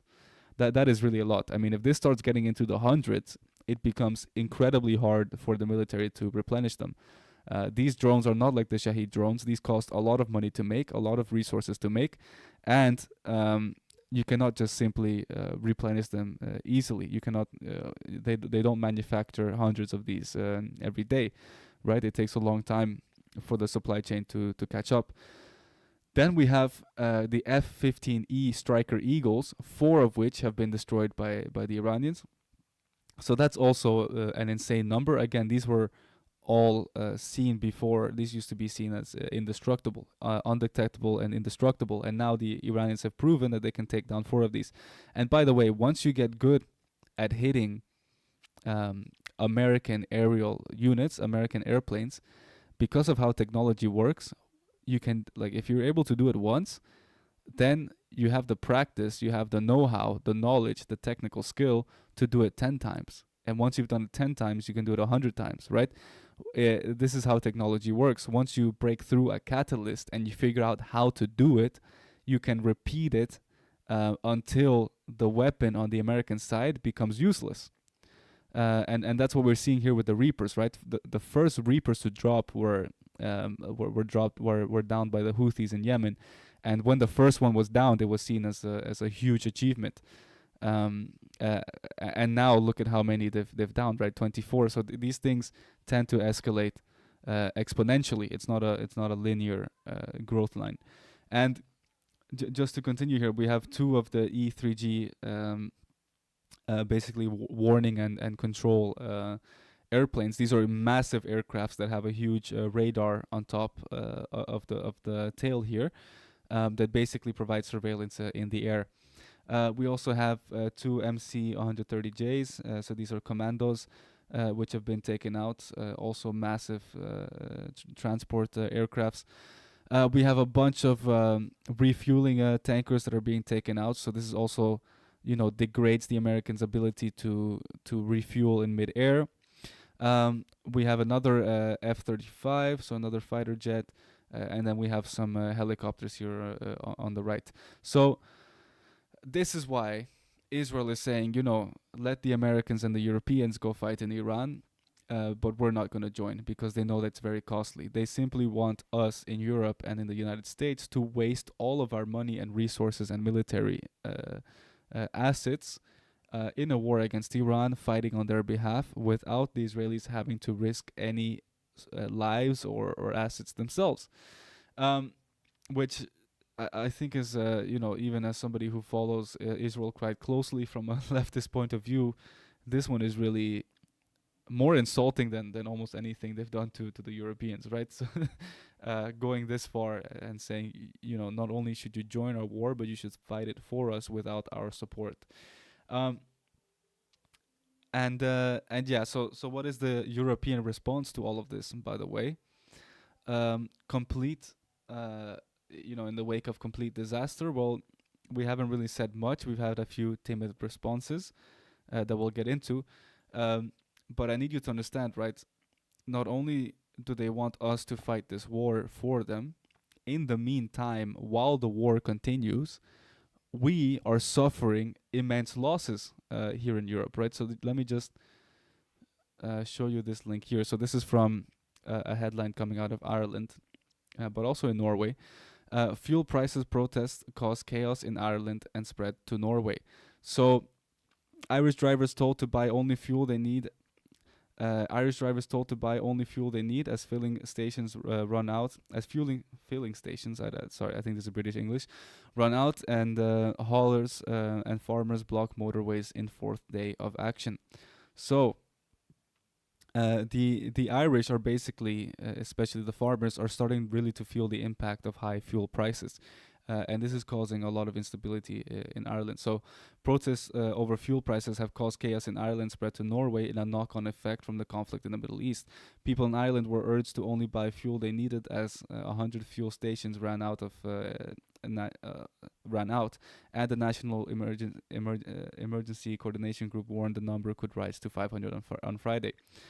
I want to see if we have a picture of it. Yeah, so here you see basically what they're doing. They're blocking the road. I believe the Irish Prime Minister has said that, threatened that he's going to send the military in to clear the roads if they don't leave soon, which just shows you the extent of this tension. And apparently this protest has also spread to Norway now, with farmers in Norway also doing the same.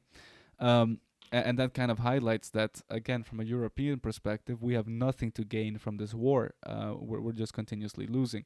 And I think this kind of plays into the hand of Israel, because they're basically saying, hey, if you don't join our fight on Iran, then you're going to continue seeing your economies collapse under the increased price of fuel. So the only option you have is to invade Iran with us. Well, not with us, but on behalf of Israel. Otherwise, your economy won't be able to survive, right, with the Strait of Hormuz closed. Let's continue with that story here. So, fears of the UK and EU flight cancellations as airport warn of jet fuel shortages. So again, from the Guardian here, summer holidays could be hit unless oil flows through the Strait of Hormuz. Unless oil flows through Strait of Hormuz recommence within 3 weeks. Sorry, sometimes these British headlines catch me a bit. I don't think we need to read this one, but basically what it's telling us is that the last shipment of oil from the Strait of Hormuz arrived in the UK, specifically jet fuel, arrived in the UK on April 3rd. So very soon, Europe will not have any fuel for planes, right? We won't be able to fly planes around in Europe. And that comes at the same time that farmers are running out of fuel and are unable to pay for fuel for their tractors. And at the same time that we are no longer receiving any fertilizer from the Gulf states, because fertilizer in many cases is a byproduct of the oil industry, of fracking. So if we no longer have any fertilizer and we no longer have fuel, right, to run the tractors, then all of a sudden we might actually see a complete collapse of industrial farming in Europe. And this is no joke. I mean, we are talking about a potential hunger crisis, starvation in Europe, which is insane. I mean, we haven't had that since World War II. And all of this being caused by Israel's war of aggression against Iran. And again, to highlight it for the 10th time, all of this pressure is being put on us by the Israelis and the Americans, I would say deliberately, so that we are given, we're stuck in this choice. Like, do we deal with the consequences of European people going hungry, of our population starving here in Europe, or are we going to join the war effort with Israel and the US and invade Iran and open the Strait of Hormuz? And Donald Trump has made no secret of this, right? He's been telling Europeans again and again, if you want to avoid this disaster coming to Europe, then you must go and take the Strait of Hormuz yourselves, right? The Americans are no longer going to fight for you. So he's made no secret of the fact that Europeans will not have any relief in the Strait of Hormuz until they join this war front on Iran, which is crazy. I just want to point to a last article here, which is just, on top of everything else, shows the absurdity of the situation. So Russia announces gasoline export ban as Ukrainian strikes hammer oil infrastructure. There's two parts to this. So one thing is, in case you guys have forgot, outside of Iran, we are still in the midst of a war with Russia, right? Between Ukraine and Russia. And in that war, we are giving weapons to Ukraine to blow up oil infrastructure inside of Russia. So this further decreases the overall oil supply in the global oil market. And on top of that, Russia now, seeing the higher prices of oil and seeing the disaster that is coming to the global economy, has put a full ban on exports of oil. And this comes exactly at the same time that planting season starts in Europe, right, where you need industrial farming.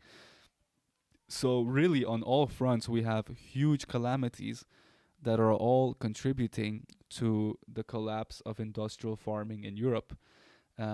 So if we don't do anything as Europeans, we are either going to starve to death, right? In the first summer it might not be that intense, but if this continues, if this pattern continues, eventually we will have mass starvation in Europe. And the only way out of this being offered by the Americans and the Israelis is to win a full ground invasion in Iran, right? Ceasefire is not an option. We already explored that and explained that. It's not an option that the Israelis and the Americans will go for. So therefore, the only option they're giving us is to go and die in Iran. And if not, then the Strait of Hormuz will keep closed, and we will suffer in Europe tremendously. So the reaction from Europe amidst all of this, from our European leaders, is absolutely atrocious. It's completely timid. We are completely cocked to the Americans. I can't lie. I have to say it like that. And it looks like the core reason or the core logic, if there is any, from the European leaders, and this is really giving them the benefit of the doubt, by the way, because they could just be racist colonialists who love the murder of brown people and would like to see that continue. So it could be that ideologically we are committed to the war on Iran, in the sense that, ideologically we agree with the greater Israel project, with American empire, with American capitalism. So that could be the case, but let's give them the benefit of the doubt and say that they don't, on moral terms, agree with this war. Well, what's coming out of the mouths of the European leaders is that we must stay in support of the Americans, because we would rather have the US be neutral than have the US as an enemy, right? So, we might be against this war in Iran, we might be against the genocide in Gaza, we might be against a lot of things that the Americans are doing, but we have to keep them as our owners, as our daddy, as Mark Rutte likes to refer to him, to Trump, because if not, then the US will turn its military might against us, will take Greenland and who knows what else, and we simply can't afford to wage a war against the Americans while also waging a war against the Russians on the other side, right? So we're getting sandwiched between two insane expansionary lunatics. And if we in any way stand up to the Americans, this could be very dangerous for us. So therefore, we must just lie down, try to wait this out, and see if the next American president is maybe nicer to us or not. But ultimately, we as Europeans have no choice in the matter, right? We are just slaves to the American military. And this is sort of the what the European leaders are saying, or at least the commentators that are defending the absolute cowardice of Mark Rutte and the European presidents when it comes to the American war of aggression. And let's not forget that this is highlighted by Mark Rutte recently saying that NATO is not just a defense pact, but it is also a platform for American interest, for America to advance its interests, right? So they're basically saying the quiet part out loud, that NATO needs to serve the Americans in their global interests, in their interest of aggression, even if that is against international law, even if that hurts European economies, even if it's not beneficiary to anyone other than the Americans. We must support that in NATO, for NATO to exist, because otherwise NATO will cease to exist, and that will put all of the European countries in danger. Since where we started this whole segment is that Trump is really threatening either you're with us or against us. And if we're not with them, if we're not subservient under NATO, then we would end up being against the Americans, and we simply can't afford that. We can't win that war. This is the overall stance from the Europeans, coming out from the Europeans. And to highlight that, I have this fantastic story here that's just, shows you the absolute cowardice of of the Europeans, right? So, Italy's deadly complicity. Meloni backs Israel's war while Italian troops are humiliated in Lebanon. So, reading this headline, you might be completely confused. Basically, we have this UN agency that is called. Let me see. I forgot what it's called, but there's a UN army that has. It's called the UNIFIL. The UNIFIL is a UN army, peacekeeping army, of which the Italians represent the majority of the troops. So Italy is the biggest supplier of soldiers to this UN army, and this UN army is stationed in Lebanon supposedly to keep the peace, which basically means to attack Hezbollah. Right? It is basically a branch of the Lebanese government, which is aligned with the West, and who are constantly trying to dismantle and disarm Hezbollah. So these UNIFIL soldiers, sponsored by the Italian government, most of the soldiers being Italian, are in essence serving the interests of Israel and serve as an additional military buffer inside of Lebanon to protect Israel. And still, on April 8th, 2026, as Israel dropped over 160 bombs on Beirut in just 10 minutes, turning entire neighborhoods into rubble and killing dozens of civilians, Israeli forces simultaneously fired warning shots at clearly marked Italian UNIFIL convoy in South Lebanon, damaging a vehicle. Nobody was killed in the attack on the Italian soldiers, but the message was unmistakable. Even UN peacekeepers are fair game when they are inconvenient for Israel's war machine. This is not an isolated incident. Over the past months, Israeli forces have repeatedly humiliated Italian and other UNIFIL troops, blocking their movements, firing near their positions, destroying observation posts, and treating the blue-helmeted soldiers with open contempt. Italian troops have been forced to stand by helplessly as Israeli bombs Lebanese villages, with UNIFIL reduced to little more than spectators in the war zone. And by the way, spectators in the war zone is a very it's a very generous way of putting it. I would say victims in the war zone, because what is the point of Italian troops, of us paying for Italian troops to be in the area, right? Deploying Italian troops to Lebanon, if all they're going to do is watch as bombs drop a few meters from their heads, and they can't do anything in response. I think we are victims in this war zone, not only spectators. But I digress. Italy's response remains pure theater. Prime Minister Giorgia Meloni issued a stern condemnation. Foreign Minister Antonio Tajani summoned the Israeli ambassador and declared Italian troops untouchable.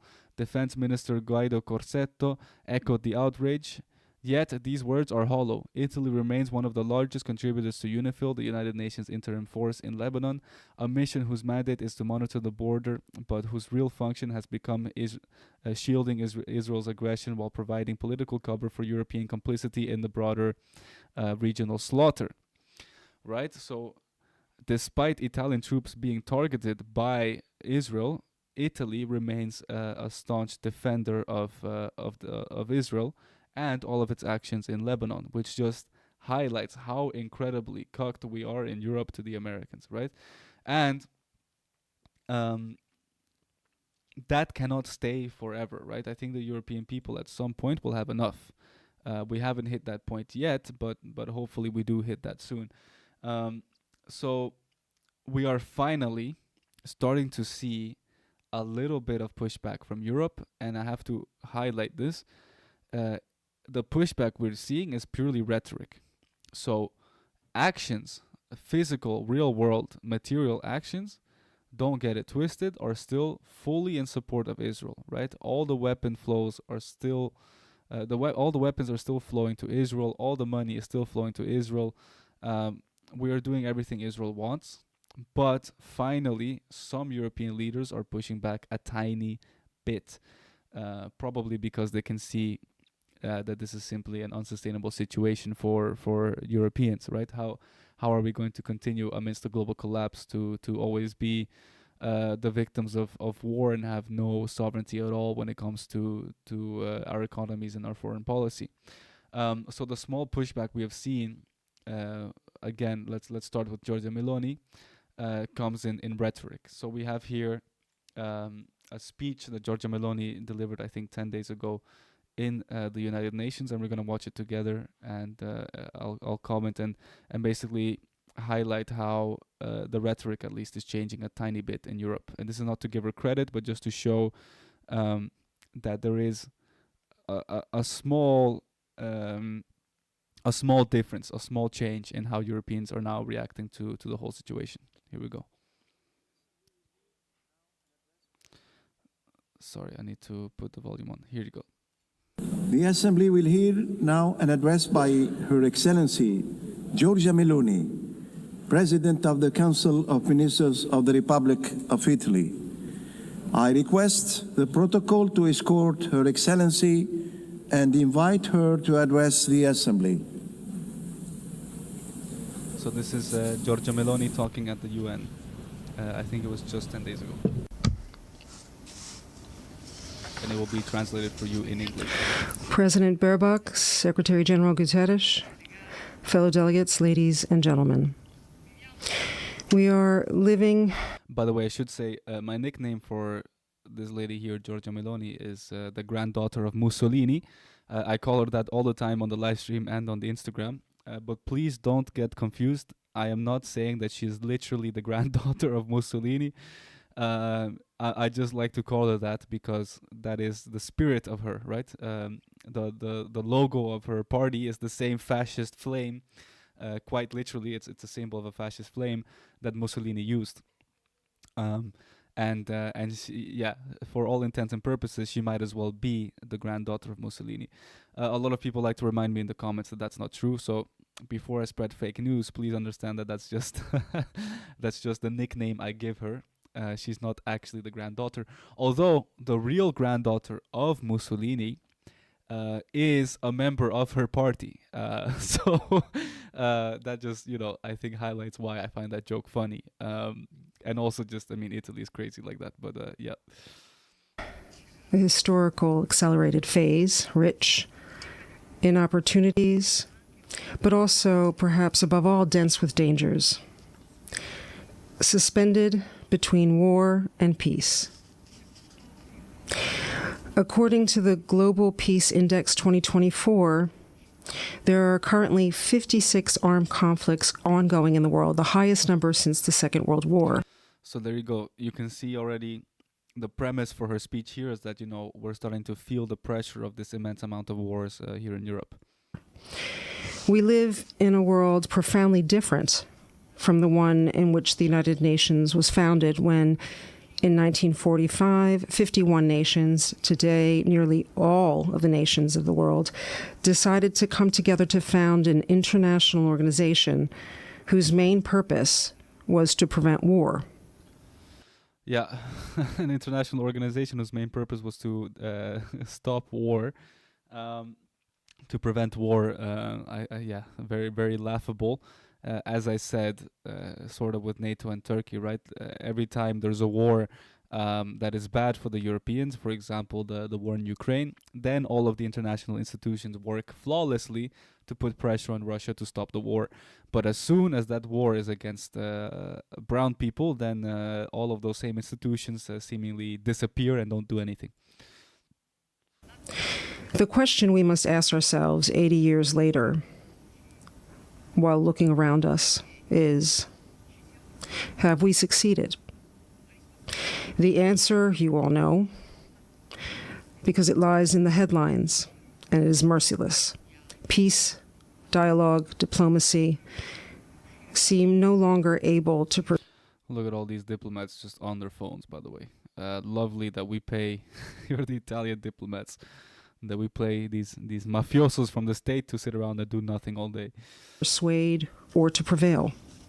The use of force prevails on far too many occasions, and the scenario before us is that which Pope Francis described with unique effectiveness.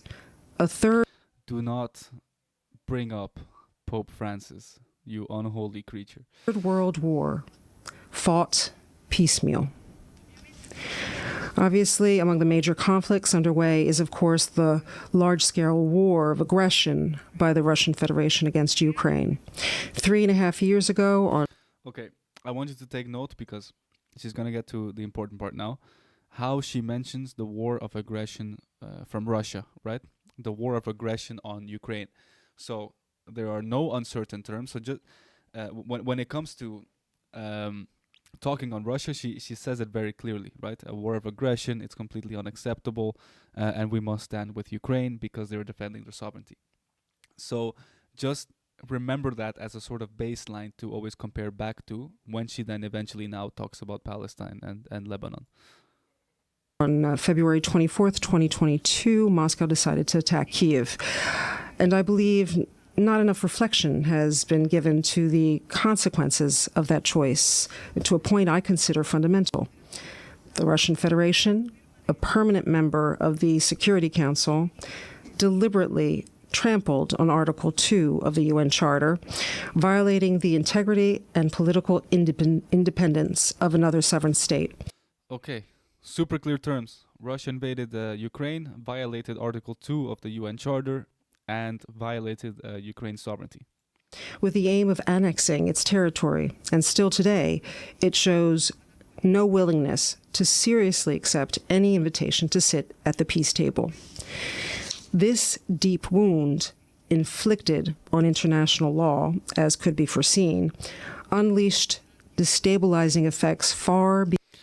Talking about the effects that this has on the world economy, and calling out that Russia is fundamentally unserious, right?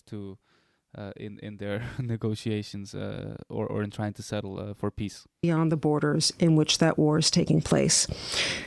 The conflict in Ukraine has rekindled and set off several other crises. Meanwhile, the United Nations has become even more divided. It is no coincidence that Hamas took advantage of the weakening of this architecture to launch on October 7th, 2023. It's and this is such a dirty little move she does here. So then she pivots now to talk about Hamas and Gaza. And she says, because Russia attacked Ukraine and did not face any repercussions, it emboldened Hamas to attack poor little Israel, essentially alluding that what Hamas did was against international law, which it is not. An occupying force, a force resisting against an occupier is allowed to resist by any means necessary, including violent, under international law, under the law of the UN. But yeah, very, very dirty trick she does here. Attack against Israel. The ferocity and brutality of that attack, the hunt for unarmed civilians, prompted Israel to a reaction that was at first legitimate, because every state... So she is about to condemn here Israel, which is why we're watching this video. But notice still, right? She is still saying that what Hamas did is the source of the conflict, that there is no history before October 7th, 2023, and that putting all of the blame on them, and saying directly that the Israeli response to October 7th was at first perfectly legitimate and proportional, which is not true. From the first moment, they made it clear that their response would be genocide and that their primary focus was to kill as many civilians as possible. Every people has the right to defend itself, but the response to aggression must always respect the principle of proportionality. This applies to individuals and all the more so to states.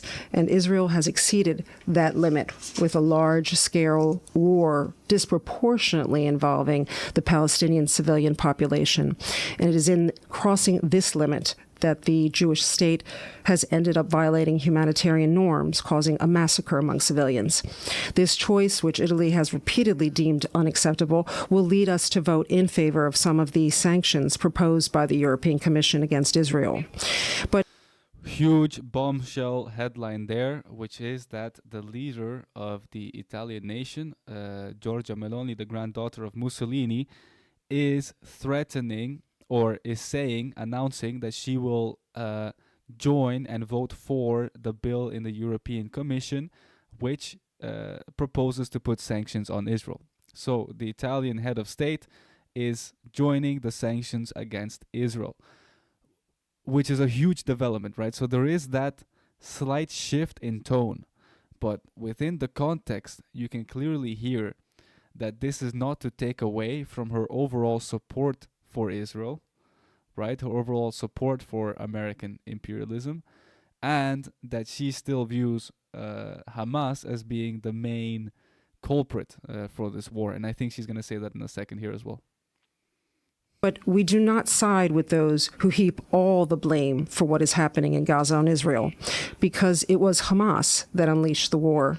It is Hamas that could end the suffering of Palestinians. It is Hamas that can end the suffering is a hilarious take, because the Palestinians have been suffering way before Hamas was ever created. And Hamas was obviously funded by Benjamin Netanyahu on purpose, and there is no Hamas in the West Bank, and they still suffer every single day and are now suffering more and more and more.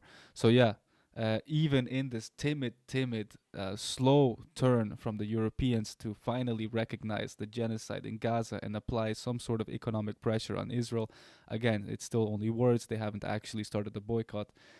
Even in that tiny, timid response, pushback, we still feel it necessary to highlight how this is all Hamas's fault, and that in the end Israel is still not that bad, right? Like that's sort of the rhetoric being given by the Europeans here in the best case scenario, saying, you know, yeah, Israel might have done a genocide and it went too far, but let's not forget that, you know, poor little Israel, it's not their fault, which is insane. We have a few other points that kind of show a slight change in European rhetoric. And the first one here is that a French-owned ship passes through the Strait of Hormuz. I don't know if this is the exact ship, but let me read here the article for you. So, a French-owned ship has passed through the Strait of Hormuz more than a month after the U.S.-Israeli war with Iran effectively closed the vital transport route. A Malta-flagged container ship owned by French company CMA CGM crossed the strait, media organization BFM TV, which is owned by the shipping company, confirmed on Friday.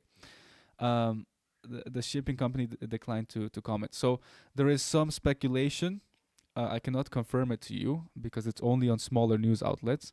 There is some speculation that the ship paid in Chinese yuan the $2 million that you have to pay in order to cross the strait. So that would also be a big development if essentially a huge French company is giving money to Iran despite the sanctions, right? Right now it's illegal to give any money to the state of Iran or to even do business with them, but still a French company went around the law, the French law, and gave $2 million, paid $2 million to the Iranian government, and in yuan nonetheless, right? So also putting an end to the petrodollar and paying in yuan. Now, look, this is one ship. It remains to see if they will be punished by the law in France, which they very well could be, because as I mentioned, under sanctions, it is illegal to do this. And this does not reflect the wishes or the stance of the French government, right? So let's not kid ourselves.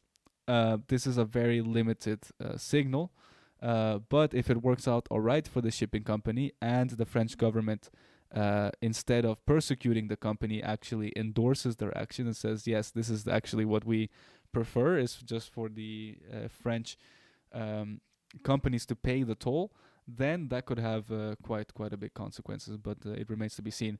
Last point on the European reaction, we have the AfD, so that's the far right in Germany, and the LFI, which is the left in France.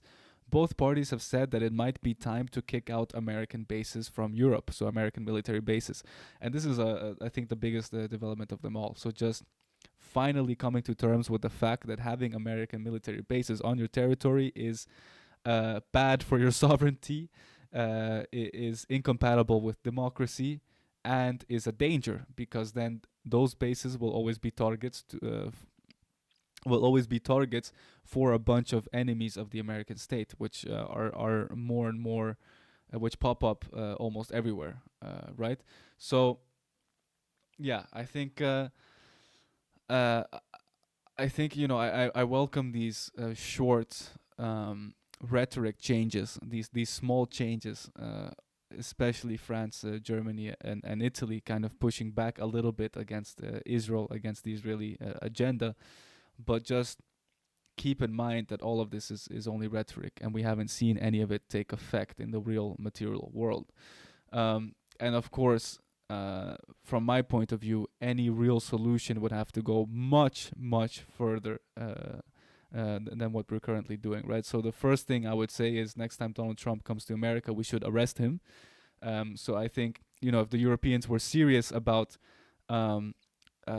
bringing the prosperity of the European people forward, if the Europeans were serious about acting with sovereignty and in the interest of the European people, here is what I think they should do.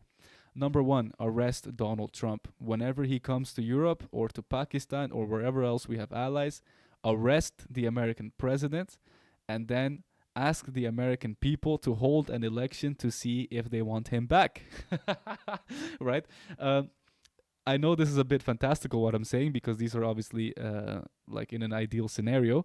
But really, this should be the approach of the Europeans. The American president is deeply unpopular amongst the American people. He has committed endless amount of crimes. We have a lot of his most serious crimes now documented in the Epstein files, which are available to everyone. They were released by the American government, right? Closely tying him to a convicted pedophile who, again, was convicted by the American government. I'm referencing Jeffrey Epstein there. So it should be well within the right and legal framework of any democratic country to arrest this man. Let's not also forget his close association with Benjamin Netanyahu, which has an arrest warrant for him issued by the International Criminal Court. So whichever, there's an infinite list of crimes that you could legally arrest Donald Trump for outside of the US. And once he is arrested, again, in order to stop aggression from the U.S., retaliatory strikes, I would immediately then offer the American people a choice and say, hey, we're happy to give the president back without a fight, as long as the American people agree with that and vote for him to be handed back to the U.S. And basically giving the American people a choice, right? Do you want him to serve a lifelong prison sentence in Europe, or do you want him to be handed back? The second thing we should do is abandon the US dollar. So basically make it illegal to trade assets that are where the underlying currency is the American dollar. Make it illegal to transact in the US dollar, and make it illegal to run our banking systems on American on American banking systems, on American payment systems, so that all of our money can stay within our own currency, within our own sovereign systems, and don't feed this constant, this endless cycle of growth of the American dollar. This would be the most important, because as long as we are dependent on the American dollar, we don't have any sovereignty to make any decisions, because any decisions that we make against the U.S., against U.S. interests, will ultimately cause our own economies to collapse, because they're built on the American dollar, right? A majority of European wealth sits in American stocks and bonds, which are fundamental to where the dollar is the underlying asset, right? So we own American stocks and bonds in the US dollar. We don't own them in euros, right? When you buy an American stock, you have to convert your euros to dollars in order to buy that stock. Which means that all of the wealthy people in Europe fundamentally have a conflict of interest where they can't both be for sovereignty and for the American dollar, right? So we need to remove this interest immediately if we want to have any hope of a future in Europe. The second thing, the third thing we should do is to abandon oil. So oil, or the system that the American empire is built on is called the petrodollar. So on one hand, we have the dollar, which we already said we want to abandon. On the other hand, you have oil, which is what you can buy with this dollar. And again, much like the US dollar, if our entire economy runs on oil, if all of our industries rely on oil, then we also rely on the supplier of oil, which is the Americans, and we also rely on being able to buy that supply of oil using US dollars. So in order to free ourselves from the Americans, we must also become independent from oil, right? We should instead switch to green energy, which allows us to move with sovereignty. So we don't have to consider our markets collapsing every time we take an action, which could hurt the overall oil supply, right? And by abandoning oil, by the way, we would not be in this strange situation we're in now, where the US and Israel can pressure us to invade Iran in order to unblock the Strait of Hormuz so that we can have enough oil for the planting season and industrial farming here in the summer, right? So if everything ran on green energy, if we had solar panels and electric tractors, electric manufacturing, we would not be stuck in this situation, which would be a massive help for European sovereignty. And the last thing we should, of course, do is leave NATO and kick out all American Israeli military bases and logistic hubs in Europe. Again, it's impossible to be sovereign and to make the right choices as Europeans if we sit under this military alliance which serves as a platform for American interests. If our defense is fundamentally linked to the Americans, then we cannot do anything out of our own sovereign right, because any enemy of the U.S. is also an enemy of ours, right? If Iran is an enemy, if Iran is at war with the U.S., it also means that they're at war with Europe because we're in the same NATO alliance. If anyone attacks the U.S., it also means we have to join the Americans in their war. It also means that we have to defend Israel, right? Because all of this is one military structure on which we rely. And if we didn't have NATO, we quite possibly would not have this war in Ukraine. We would have been able to be a lot more sovereign and stand up to Israel when they were doing their genocide in Gaza. We would not have had to join the war in Libya, right, which was a NATO war. We would not have had to join the war in Afghanistan, in Iraq, and we would not have to now be pressured to join the war in Iran, because to go back to the start of this video, the overall premise, the threat being made by Donald Trump is, hey, either invade Iran with us or we will leave NATO. That threat would not be possible if NATO did not exist. If we had our own sovereign militaries in Europe that functioned independently from NATO, we would not be at risk here, and there would be no mechanism of pressure, of control that the Americans could leverage over us, right? And that's, I think, where we'll end this segment. I think it's quite a long one. I think it's almost an hour, but that's where we are right now in the Israel-Iran conflict. That's where we are in terms of the European response. I hope that our European leaders start acting with a bit more backbone. Otherwise, our civilizations here in Europe will collapse. And yeah, if you enjoyed the video, subscribe. If you're watching this live, stick around. We have many more topics to still cover. Yeah, we're a completely free and unfunded channel here. We do it strictly for the love of the game. We don't get paid a dime. We don't take any sponsors, advertisements, anything like that. And if you enjoy that, then please stick around. All right, so that was the end of that segment. I saw quite a few people dropping in and out on the live stream, but still no questions. So if you're still here watching, feel free to chat with me in the chat there, and then I will respond. Okay, let's look at what we have next. I think Alex might be still getting ready.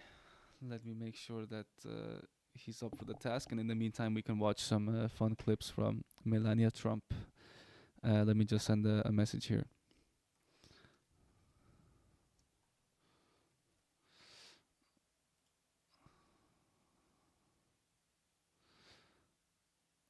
Okay. I have like some random clips that I didn't have like any specific segment for, but might be interesting to watch together. And yeah, I'm also gonna make clips of it to put on Instagram because it's quite ridiculous. Yeah, let me pull that up. Okay. So Melania Trump said that she did not have sex with Jeffrey Epstein, which is a very very strange statement to make if you actually did not have sex with Jeffrey Epstein, right? I mean, who says that? You know, I don't know. If I came out tomorrow and said, guys, please, just for your information, I want to make it crystal clear that I did not have sex with Jeffrey Epstein, I would not blame you guys for thinking that maybe I did. And yeah, I don't. Okay, let's watch what she said, and then then we'll see.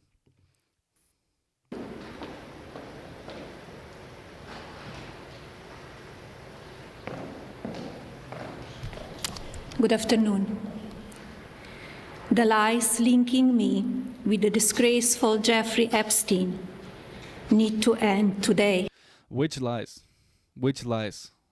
All we've seen are flight logs and photographs and emails, right? Saying that, hey, Melania Trump here was very close friends with Jeffrey Epstein, or not friends, I should say, more like was one of the unlucky victims of Jeffrey Epstein, and that Donald Trump only met her because of Jeffrey Epstein. And let's like it's not a preposterous claim to make that she has a close association with Jeffrey Epstein, because Donald Trump himself did have an openly admitted long-lasting, intense friendship with Jeffrey Epstein. So, I mean, your husband is one of the closest friends to Jeffrey Epstein, or at least was for decades, right? So why would I at any moment doubt that you yourself probably also are closely associated to him? I mean, you must be associated to your husband at least, right? So through your marriage, you're automatically a close associate of Jeffrey Epstein. But let's see. The individuals lying about me are devoid of ethical standards, humility, and respect. I do not object to their ignorance, but rather I reject their mean-spirited attempts to defame my reputation. I don't think anyone can defame your reputation. Your husband is Donald Trump. I think you did that yourself by marrying the orange buffoon, marching us into World War III. I don't think any of us could have done more to destroy your reputation than you did yourself. I never been friends with Epstein. Donald and I were invited to the same parties as Epstein from time to time, since overlapping in social circles is common in New York City. Insane statement. Again, Donald Trump himself has proudly many times said that Jeffrey Epstein was a good friend of his. It's more than just overlapping parties. Also, let's say it is just overlapping parties. Yeah, okay, but Jeffrey Epstein had a big network of friends and goons who all enjoyed the same things, right? Mainly pedophilia and a bunch of other stuff that I can't say on YouTube. and still, like, why are you involved in those circles then? You know, like, even in your own words, you're saying, okay, I'm not personally friends with Jeffrey Epstein. I'm just in the circle of people who are like Jeffrey Epstein. You know, the Epstein class, so to speak. It's kind of, you know, this whole defense falls short after the release of the Epstein files, showing that it's an entire class of people, right? It's not just one man. It's a whole system of elites from all across the world, not even just limited to the US. And Palm Beach. To be clear, I never had a relationship with Epstein or his accomplice, Maxwell. My email reply to Maxwell cannot be categorized as anything more than casual correspondence. My polite reply to her email doesn't amount to anything more than a trivial note. I am not Epstein's victim. Sorry, that is not funny. That is not funny. Because obviously we shouldn't laugh at Epstein's victims, but it's just, it does get me. You know, when you come out and you make a statement like that, it's a little too on the nose. Like, again, if I came out tomorrow and I just announced that to the press, the first thing I hope the press would ask is, okay, let's look for evidence that maybe you were Epstein's victim. And as we're coming to learn now, that is the case. So it's also sad for her as a woman herself, right? That she was put into that life, I suspect, with very little choice. And the fact that she's saying the opposite gives me no comfort that that's not the case. Epstein did not introduce me to Donald Trump. Not true. I met my husband by chance at a New York City party in 1998. By chance at a New York City party, which happened to be hosted by yours truly, Jeffrey Epstein. And by the way, the reporting is that the first time that this lady had sex with Donald Trump was on the Lolita Express, which is Jeffrey Epstein's private jet. So just think about that for a moment. This initial encounter with my husband is documented in detail in my book, Melania. The first time I crossed paths with Epstein was in the year 2000 at an event Donald and I attended together. So yeah, this whole thing is very, very suspicious, and yeah, just a strange little news piece there out of everything else that's going on. But yeah, very, very strange for the wife of the president to announce to the world that she most definitely did not, under any circumstances, have sex with the biggest convicted pedophile of our lifetime. More insanity coming out from Donald Trump. Let me see if we have... yes, let's take a look at this. This was a Truth Social published by Donald Trump.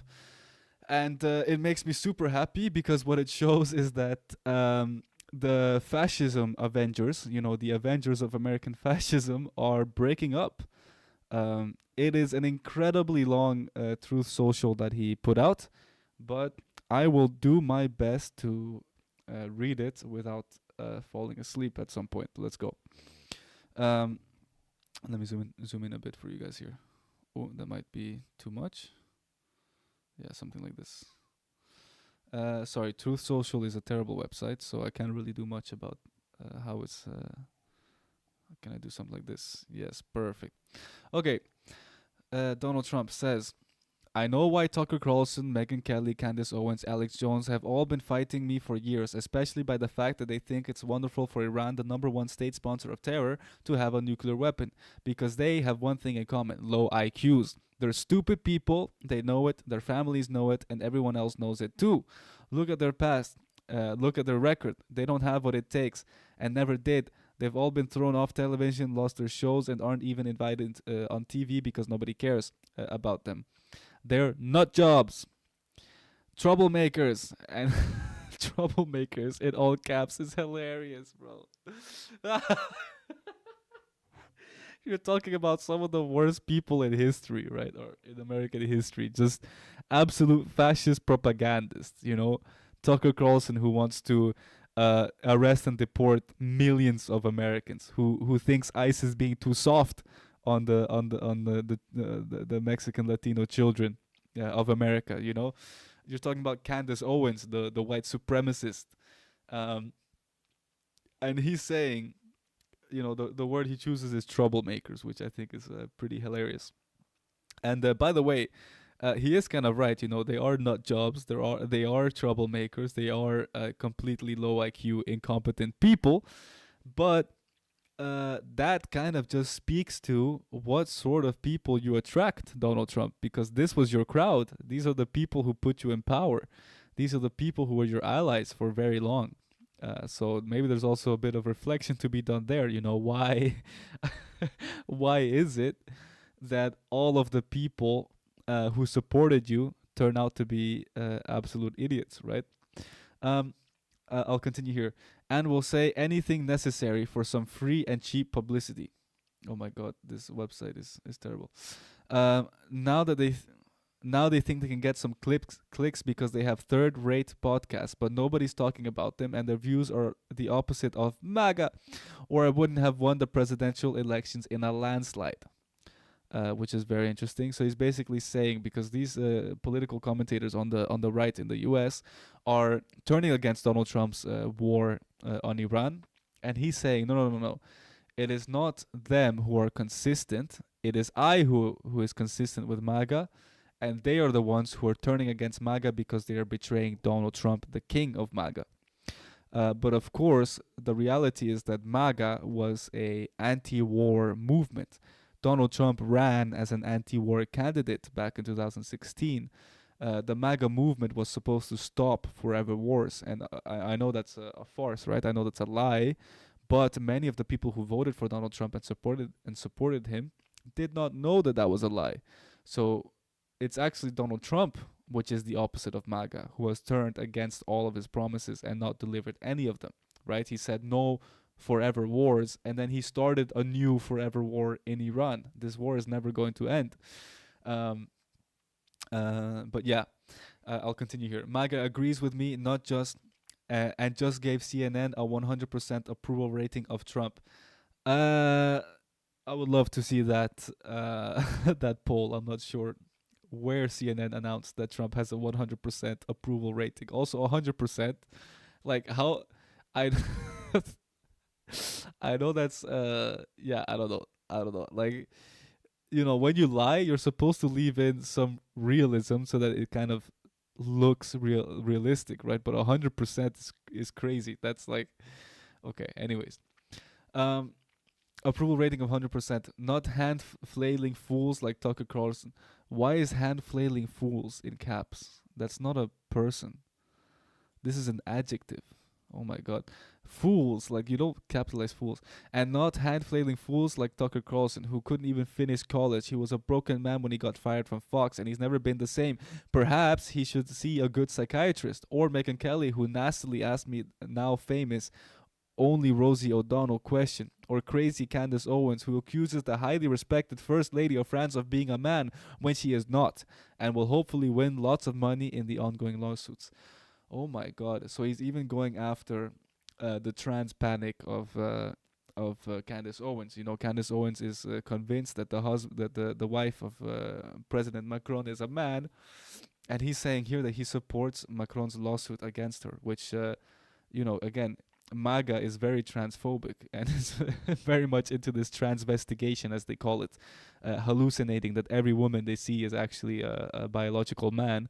That is the whole movement of MAGA. It's a bit, Trump, it's a bit dangerous for you to be turning against this transphobia craze, because that's where your base is.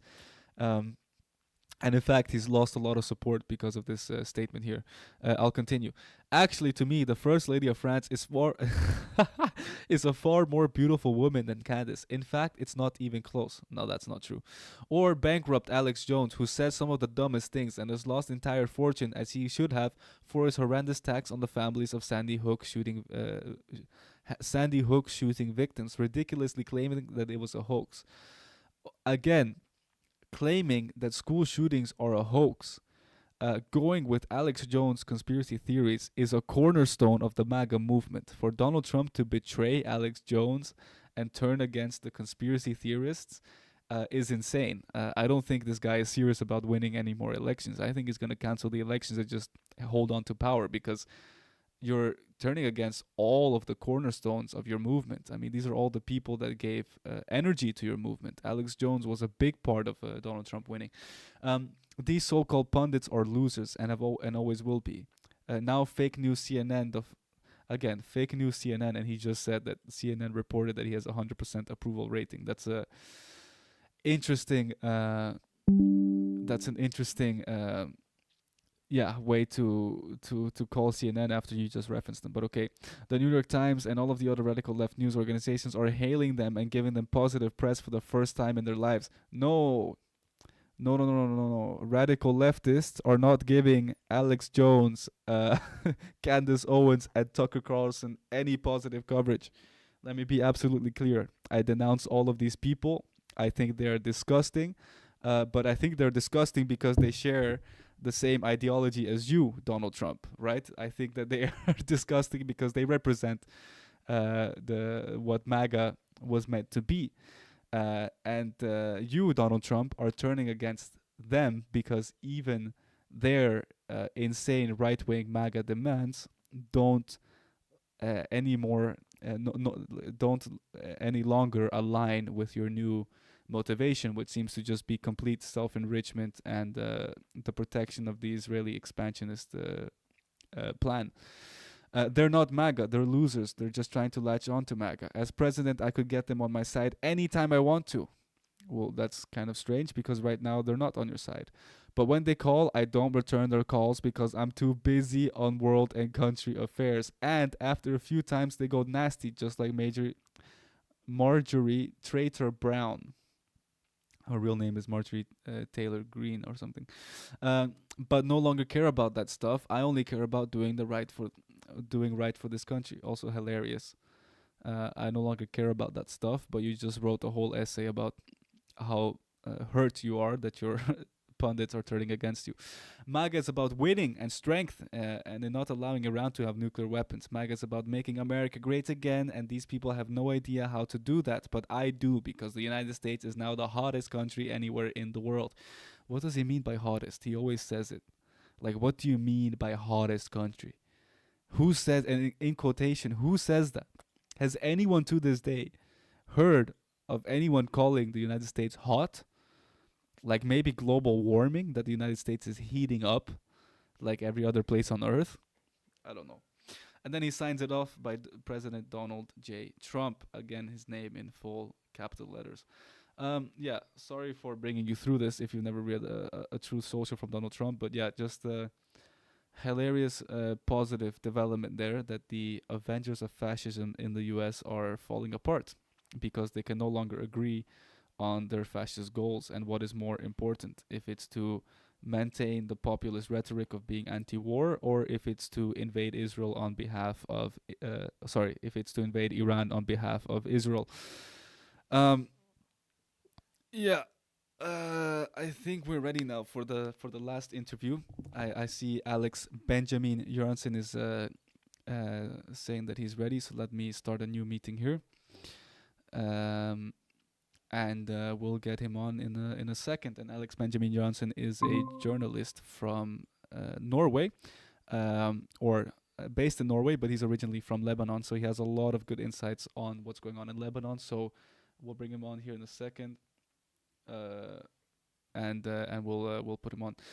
One message in the chat. Thank you so much, Larson Christopher, for asking your question.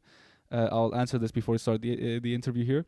What definition of fascism are you saying? Oh, American fascism. So that's Christian white supremacist fascism. So basically, the whole concept is to have unlimited capitalism, right? Where that is organized under a fascist project. So it's essentially a technocracy, right? So all of the technocrats, all of the CEOs, all of the most powerful people in the US want to form this new government structure whereby you no longer have democracy. The population no longer has any rights, but instead everything is decided within this coalition of powerful conglomerates, of powerful industry conglomerates, right? So, for example, Peter Thiel, Elon Musk, the Trump family, the Rothschilds, all of these people coming together and being able to dictate American policy and American society without any democratic process. This is the fascism that Donald Trump is bringing about. And of course, like any good fascism, there are some racial elements there too, with white Americans being the chosen people, and everyone else having to be kicked out or subjugated. It's nice to see a president that writes theory again. I'm not sure what that's referencing, but yeah, maybe you can explain that comment. Anyways, we're going to bring on Alex here to discuss Lebanon. Let's see if he's available. I just sent the link to him. But yeah, thank you guys for coming through and putting some questions in the chat. Feel free to continue this conversation. Let's see. What are you saying most closely aligns to the Democrats rather than the Republicans? Oh, you're kind of right. I'm assuming that you are a Republican, right? To this chatter. Yeah, you're right. You're absolutely right. The Democratic agenda, the Democratic Party agenda in the U.S. is to install this technocratic fascist project. The thing you're getting wrong is that this is a joint project between the Republicans and the Democrats. There is no alternative party. There's no opposition to this. This is a project that both the Democrats and the Republicans agree on. This is actually the whole reason why they get funding from the rich people in the U.S. So all of the richest people in the U.S. fund both the Republicans and the Democrats to achieve this agenda. And the biggest instrument they have in that process, by the way, is to convince you to hate the other side, to divide you between Republicans and Democrats, so that both parties can implement this agenda without the population resisting at all because they're too busy fighting each other. That is how this fascist agenda will take place. Let's see, there's a few more questions here. The religious aside, of course, I was historically a centrist, but due to the left, pragmatic shift has me in the Republican territory.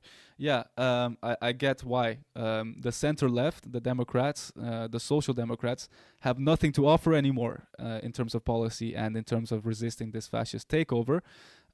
So you have to go extreme left. Welcome to the club. We're socialists over here. I'm not a communist, but I would much rather have communism than capitalism. And that is the only real solution to these problems. You're right. You cannot depend on the Democrats. You cannot depend on the centrists. You can definitely not depend on the Republicans.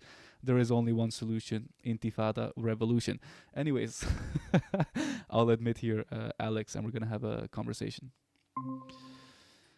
Hello. Hi, hello. How are you doing? I'm good, thank you. How are you? Yes, also good. Let me see if I can get you on screen. Yes. My camera is a bit adjustable this time, so I have more option to change it. Amazing. Yeah, I think your setup is a lot cleaner, so that's nice. Yeah. Cool. I see you perfectly fine. Is the audio all good on your end? You can hear me? Yes. Perfect. Cool. Then let's I think jump into it quite quickly because we have a lot of topics. And last time we talked the whole time, I think for an hour and a bit more. So I'm sure we're gonna have plenty of things to discuss now as well. I'll just do the quick introduction. Do you still want to be referred to as a journalist from Norway? Yeah, same. Yes. Okay. Perfect. Haven't given up. Yeah. All right. I'll start the segment. Israel has bombed Lebanon more than 100 times in under 10 minutes in an apparent attempt to stall the ceasefire negotiations between Donald Trump and the Iranian government. This has had an incredible human toll, a human cost inside of Lebanon. and also severely affects, of course, the ceasefire negotiations on all fronts. Joining me now to discuss the latest developments and to give a bit of clarity on the goals of Israel is Alex Benjamin Johansen. He is a journalist from Norway, but originally comes from Lebanon, which is why I think he's a perfect guest to have on to discuss this topic. So, Alex, last time we talked, we were speculating and predicting that Israel would invade Lebanon and take the southern half. At the time, there was this plan to make it into a free economic zone, which is another word for just making it part of Israel. And now this actually came true. So can you share a little bit more about what's happening right now in Lebanon? Okay, so first of all, supposedly there should have been a ceasefire in Lebanon because that was the original deal between United States and Iran. This has been confirmed by first Pakistan, by the EU when they issued a statement urging Israel to stick to the ceasefire, Germany, Spain. But of course, later on, they all kind of retreated their statements because Trump said, like, oh no, Lebanon is not included, because they say there have been a phone call between Netanyahu and Trump, which eventually, he persuaded Trump to say, oh yeah, Lebanon is not included. So Israel is continuing the bombing. Of course, we spoke about, like I said, we speculated about the invasion. They have failed to invade because, at the beginning of the war, they came with a big momentum. They killed Khamenei. They killed, we're going to invade. We're going to take Litani and we're going to reach Beirut. So far, they have been able to only take, villages bordering the territory, occupied territory on the Palestinian side.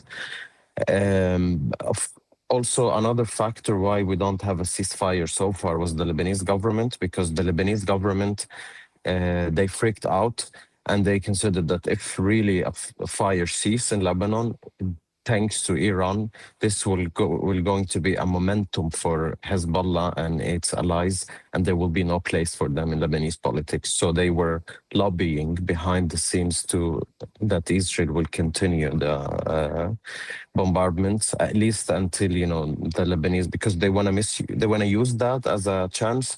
Okay, so Iran unable to help Lebanon, which originally started the war because of Iran. So now the Lebanese government will come and save the Shia and the Lebanese people. The only way is due to direct negotiation with Israel.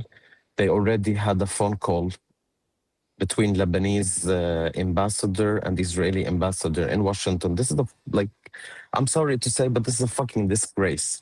Like they still, the Black Wednesday, the massacre that Israel committed so far, 320 people killed. Some of those 320 are still under the rubble, and we have 96 are unknown. Like their fate is unknown still. And the government go and then have a phone call with the Israeli government under fire, with no census, because this is the government acting on its own. If you go to the parliament, I assure you, majority in the parliament is against what's going on. Surveys done by British and German and other outlets shows that at least 60 to 70% majority in Lebanon don't want normalizing ties with Israel or peace with Israel. So the government, I don't know what's going on. They're really acting very suspicious. And I can tell you, they're not just suspicious. They're they're complicit at this point in the killing of Lebanese people, because it's for them, this is a political game. It's not about, Israel, or they don't really care about Lebanon. Half of them, if you talk about half of them, they come from the Civil War era. So, okay. Yeah, that's where Lebanon stands now. Okay, so that's a lot to take in off the bat, but I think we're gonna go point by point and dive in a bit deeper. But I do want to first highlight this bombing campaign. I think they called it Eternal Darkness. Eternal Darkness. Yeah, and I think that highlights the goal of it really being complete destruction of civilian life, turning off the lights of an entire nation, so to speak. And yeah, we saw more than 250 people die in that bombing of 60 seconds, according to the Israeli Air Force. Yeah. What is the humanitarian cost of that right now in Lebanon? I know there's a lot of refugees, for example. Is that still something we're seeing? So far, like there's 322 people confirmed killed due to that day. I can tell you, based on my resources and information, up to 85% of the people targeted are civilian. Has nothing to do with Hezbollah or any other at least political or a group on the resistance side. It's civilian completely. You have more than 2,300 injured. Still 96 are missing, counted for missing. And also the amount of refugees, because they bombed areas that's supposed to be safe. So that created an extra layer of like displaced people within displaced areas. So it's really horrible. I mean, they still also threatening more and more towns in the south of Lebanon as we're speaking now. So more people are fleeing, and what they're doing is this is something they have been working on for so many years, that we only bomb a place because there is a terrorist according to their standards, and it's so sad that some people in Lebanon follow with that rhetoric. And so they are creating a sort of a division between Lebanese people, as they claim, and then the resistance, because every time they bomb a place, they kind of accuse Hezbollah that they're using that place. So now they're bombing random places just to make a sort of incite a civil war within the country, and this is basically what they're working on. So it's becoming also extra difficult for displaced people, because they're facing hate, discrimination, racism inside the country. So it's really, we're speaking about a catastrophe, not a humanitarian crisis. Yeah, I mean, we're seeing I think more than 1 million refugees from southern Lebanon moving north. And now bombs being dropped in Beirut. The blitz of 100 bombings was in Beirut, so that's the capital that lies quite far north. Yeah. They also, at the same time, they were bombing Beirut, but they were bombing south and north Lebanon. And unfortunately, the media didn't really focus a lot on what happened in the south, because Beirut massacre was kind of like the biggest. But they also did horrible bombings, like mosques, historical places in the south at the same time. Places they have never targeted since 1982. Like, imagine the scale of what they have done, and they have just like bombed that. Places that links people to life, like infrastructure, bridges, hospitals, some old radio towers, things related to like civilian infrastructure. And you're mentioning there the discrimination. So is this tactic from Israel working? Like, are there people in northern Lebanon, when they see this influx of refugees, who blame those refugees from the southern regions for giving support to Hezbollah, and therefore inviting, in their logic, an Israeli attack? Look, it's working to a certain extent. Of course, majority of people are still like being nice to refugees. This is something nice about Lebanon, despite what politicians try to do. I can tell you, leadership of Lebanese forces, for example, they want to to get bigger, the wave, but it's not working. Like yesterday or two days ago, they were like a high commander in the Lebanese forces publicly resigned, because the leadership of the party sent him a threat and ultimatum. Either you kick out the Shia family you have in your house as the refugee, the displaced family, or you leave Lebanese forces. So he publicly resigned, saying, those are my Lebanese people, my countrymen. I can't just act as if they're my enemies. And he wrote a really nice resignation letter. So I can tell you, maybe right wing in Lebanon, they collaborating secretly with Israel. It's not something like, it's not a conspiracy. We know that. It's just there is no proof because they're so good at doing that.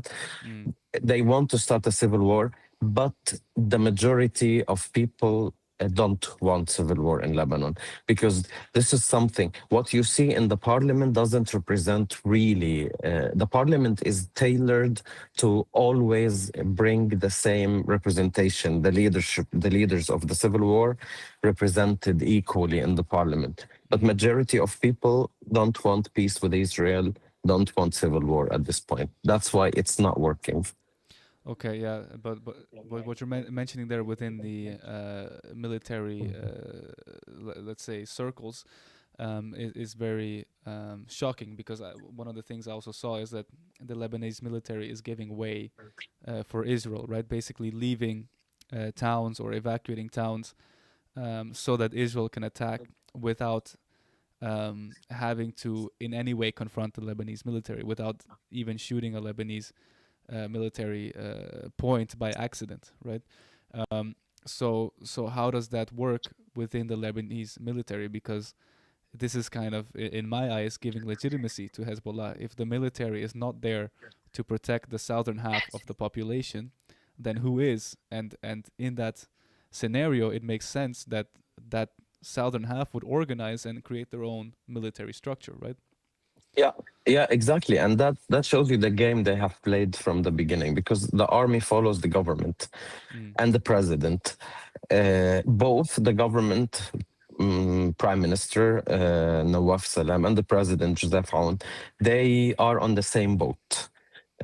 They're on the same side. So they agree that they don't want to fight Israel. They want to normalize ties with Israel. They want to join the Abrahamic Accord.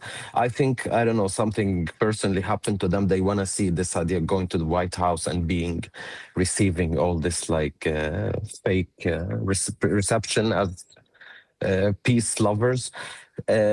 So unfortunately, the army has to follow the government. The government, they had to leave their like positions when the war started.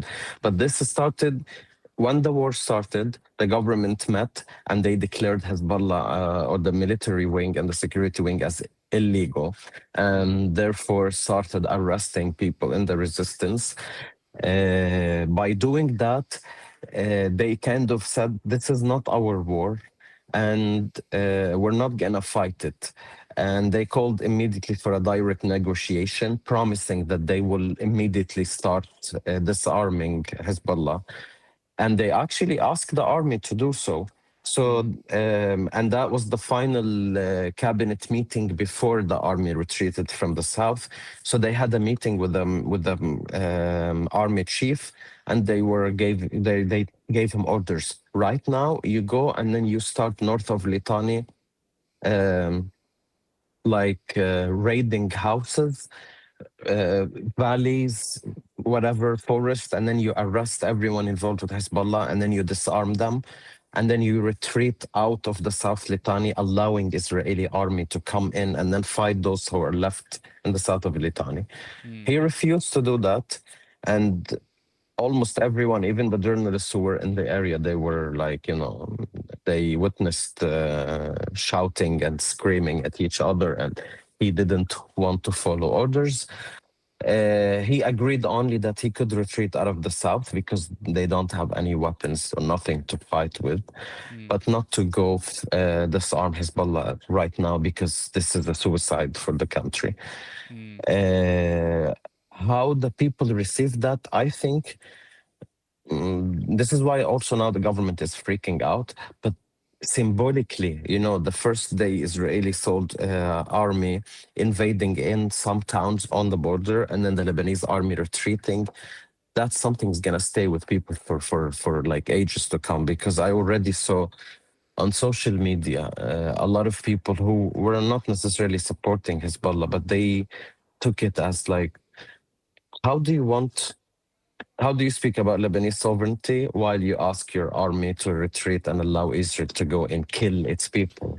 and destroy houses and bridges. Yeah, I think, I mean, it's I would never argue that a political party or a movement in the Netherlands where I live should have a military, right? But Exactly. if France invades the southern part of the Netherlands and the military retreats and says go ahead and take it, while the government is shouting at the military to actually go and disarm the resistance in the southern part, then that gives incredible amounts of legitimacy to Hezbollah or any other group that would want to resist that, and it takes away all of the legitimacy from the government, because the government's first and primary task is to secure the nation state, right? Otherwise, you have no nation. Exactly. Yeah, Exactly. and Exactly. but it's interesting you mentioned that conflict there between the military and the government. So is it that the government is pushing for the Zionist agenda a lot more than the military? More than the army. Yes, yes, Okay. more than the military. This is why they started with Lindsey Graham a campaign to call for replacement of the army chief. But then the president, because the president is in between, like the problem with the president, he wants to balance, but at the same time he wants to be like more pro-America than pro-Iran, because he thinks this is the winning side right now. But because he comes from the army, for him this is a red line. You can't come and then speak about replacement of an army chief just because USA wants so. This is going to be like this literally could start a civil war, because also majority of Shia, the House Speaker also, who represents the Shia in Lebanon, because Lebanon is more the sectarian divisions. He threatened also, this is a red line. Don't play with the army card, because the army, look, the army chief, he, of course, like me, we want a state with a monopoly of weapon. Like, why the hell would be a political army with a military? But at the same time, you have to be realistic. Like, I mean, I just want to tell you a little story. It just happened 3 days ago. The president had a speech, and it was 70% about why should we disarm the resistance, 1% condemning Israel, 1% literally. And then the rest are just saying bullshit. One of these bullshit was like a story. He's convincing us why shouldn't we fight Israel because it's too strong. And he's saying like, I'm a president for 5 days. I have been trying to contact Israelis through mechanism and other diplomatic channels, because there is like a water pipe in Amarja Ayun. It's a Christian village, broken, and people in the Christian village had no water for 4 days. And he said, for 4 days, I've been working with like our friends to convince Israel just to allow the maintenance team to go and fix that, and we can't fix it. How the hell do you want me to fight Israel? Exactly. That tells you why you fucking shouldn't come and then start a civil war and disarm Hezbollah at this point, while you can't fix a water pipe. In a time there is powers literally speaking about changing maps of the world and shifting countries and merging countries together. This is why you should be like, you see, he answered himself, and now everyone is making fun of him. Yesterday in the protest, people came with water pipes because it's the symbol of how useless is this state. Right. It reminds me a lot of the PLO in Palestine, the Palestinian Authority. Essentially, the PLO's main job is to make sure that there's never any armed resistance in the West Bank, and in return, Israel gives them a communication line where they can request minimal things. For example, that a specific village that is supposed to be more high class or a little safe haven from imperialism, that village has running water, for example, and in every case the Israelis just deny and still continue their superb aggression, their infinite colonialism. So do you see the Lebanese government now officially entering in that territory where they're just a facilitator for the Israeli expansion? Of course, yeah, they came for one mission, the new Middle East. This is I've heard a lot of politicians saying like numerous podcasts. Some like trusted Lebanese politician, they're speaking. Literally saying that those people, this government came with one mission, the new Middle East that Trump and Israel wants in the region. And they just like they became part of the agenda. Okay, and because before this, I had written down some questions. You know, from an outsider's perspective, I saw a few headlines in the West that was suggesting that the Lebanese government might be slightly shifting. But from what you're saying now, I'm guessing this is completely a farce then, because you know we had I don't remember if it was the president or another top official saying that they're going to increase the military security in Beirut, the military presence. Yeah, it was Prime Minister. Yeah. Yeah. And they filed a complaint to the United Nations over this bombing of 100. The first complaint. The The first complaint after all these massacres that Israel committed, and just like to see how like the irony of everything happened, that idea, because they didn't just declare like increase security in Beirut, they also declared Beirut a city with no weapons, and they called the army to start monopolize weapon, and then start also following the government guidelines regarding Hezbollah presence in Beirut, which is literally first giving legitimacy for Israel, saying that Israel bombed Beirut because they were Hezbollah members. So there is nothing wrong with what they did if we speak about Israel having the right to defend itself, because they're literally there. Like, I mean, we have the Minister of Foreign Affairs, he said on a CBS interview, he said Israel is not the aggressor. Hezbollah is the aggressor, because according to 1701, Israel has the right to defend itself, and Hezbollah is a terrorist organization, and Israel has the right to fight it. So it's a government that giving legitimacy for Israel to kill its people.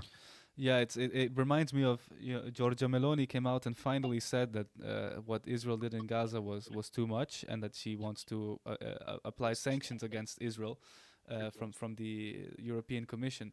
And in the same speech, she says, but we have to remember that this is all Hamas's fault, that Israel was acting in self-defense, and that it was completely justifiable what Israel was doing until a certain point, and only then do they switch. So is this sort of the same situation where materially, let's say in the real physical world, the Lebanese government continues to support the Israeli war, the Israeli expansion, and even though they now filed this small, timid complaint, it still is within a broader rhetoric of Israel having the right to essentially take the southern half of Lebanon, using Hezbollah as an excuse. Of course. Look, since the end of the civil war, everyone understands Lebanon is a very complicated country. There's no like a real democracy. It's a more like a unity, but like you try to compromise, and a pragmatic system that everyone has to compromise to be able to govern. But everyone understands that in order to come to the power in Lebanon, you need to have a regional power supporting you. So you have to act in a way or another like a proxy. And the government has placed itself in the service of USA and Israel, because Trump has kind of like given Israel the right to take care of the Middle East, and whatever they want, it's happening. So Lebanese government needs to align with Israel. I mean, we have a guy, he is the kind of the giant owner of all banks in Lebanon. He's the number one corrupt. He's the reason why we had the 2019 economic crisis. He's the reason why everyone lost their money in the Lebanese banks. Antoun al-Sahnawi, He's the first Lebanese Zionist, the pro-Zionist. He doesn't live in Lebanon because he's afraid. He lives in New York. But from New York, he funds all these like MTV pro-Israel initiatives. He's the one behind the idea why the Lebanese media ministry now asked all Lebanese-owned TV to stop using Israeli occupation, to stop using Zionist entities, say the Israeli state, Israeli army, to stop say it's a war, it's a conflict, to stop say it's a resistance, say it's a militia, funded by that guy, Anton al-Sahnawi. So, by the way, that guy, the same guy, Anton al-Sahnawi, is funding all these initiatives, of course, in collaboration with Israel. Ortegos, the special envoy to Lebanon, she came to Lebanon also on a one mission. She's Zionist. She's very, very pro-Israel. We know who she is.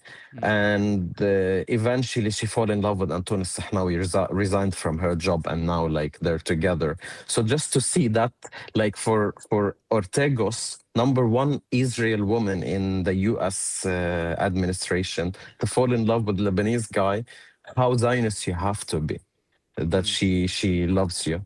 So they're all behind this idea. Now the government aligned itself with this like let's say new alliance. Prime Minister, of course, because Prime Minister had no parliament, had no political party from before, and he understands he needs to stay in power.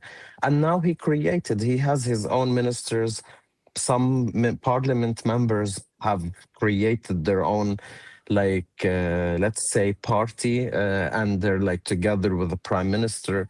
There are some former prime ministers who also, by the way, one of them is Fuad Sanura, the most corrupt prime minister. He's also funding our prime minister, and they're together working on what he failed, peace with Israel. And surprisingly, they all come in the, like I would say, Saudi Emirati boat in Lebanon. So either they have alliance with Saudi Arabia or UAE. So they all agree on one thing: normalizing ties with Israel. The prime minister historically represents Sunnis in Lebanon. Majority of Sunnis do not want normalizing ties with Israel. So this is going to be like 1982, when Lebanon made a peace agreement with Israel, and on 17 May, it's called historically 17 May Agreement. Everything started in April, like now. In May, they signed the deal. In June, the deal collapsed, the government collapsed, and the president collapsed. We're living like history is repeating itself. Yeah. And in that repetition, I mean, last time that you mentioned there, I still don't think that the stance of the Lebanese government was as extreme as to give half of their country away. Is that, I mean, are these politicians, do you think they have any hope to normalize relations and through that keep all of their territories within the Lebanese borders? Or, is giving up a third or half of Lebanon part of their agenda? Are they happy with giving away the southern half in order to maintain control and normalize relations in the top half? Of course. Like majority of them. I mean, you're speaking about the prime minister is just like one person. Like Nawaf Salam, he doesn't really represent the full, like the full picture. You have Samir Jaja, the head of Lebanese forces. I mean, in the civil war, he was literally fighting under Israel. He and Israeli forces committed Sabra and Shatila massacre, killing 4,000 Palestinians in one night. So it was Samir Jaja. He was a head of one battalion. You have Lebanese phalanges, Lebanese Kataib, they call them. They're also, they're like historically the first who called for peace with Israel. And majority of those people, when they speak about south of Lebanon, they speak about it like those people, they're not like us, they're different. They have a different culture. They always, they have since the civil war, they've given that prescription about like the south of Lebanon. The Shia, the different, they're not like us. They eat different. The richest, it's the honestly, economically, it's the strongest region in Lebanon, south of Lebanon. If you go to south of Lebanon, 60% it's villas. People are so rich that like you go some villages in the south of Lebanon, they have villas you don't even see in Saudi Arabia, like big castles, and like you have people who live in Africa and they have very successful. South of Lebanon is you have people who lives almost everywhere in Europe. You've probably met people from Lebanon who came from the south of Lebanon, because there's a lot of them, and so it's like any other Lebanese part. They are just people who historically the state have forgotten them. No infrastructure, no hospitals. They had no real politician representing them in the parliament. They have been occupied even before Hezbollah. Israel in 1949 committed a massacre in Hula at a village bordering is.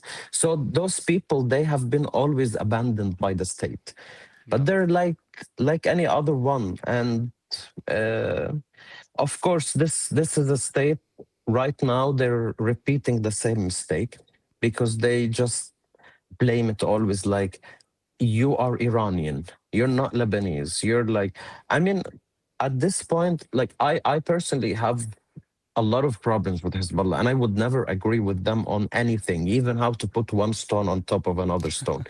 But right now, this is not about them. This is about part of the Lebanese map, the south of Lebanon. You can't give it away. Like in 1982, Israel took it, and then in 2000, it wasn't liberated by diplomacy and because the government like had diplomatic effort. It was liberated after 30 years of occupation with constant resistance, and the cost was kids and teachers and friends and neighbors and family members and hospitals and so many destruction and blood. We don't want to live the same cycle again. Like, this is what Israel in 1982 they tried, of course, to take that. They couldn't. Now they feel if they manage to crush the resistance, it's over.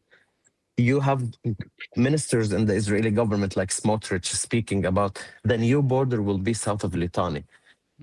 They consider that part of the greater Israel. Wake up, see it.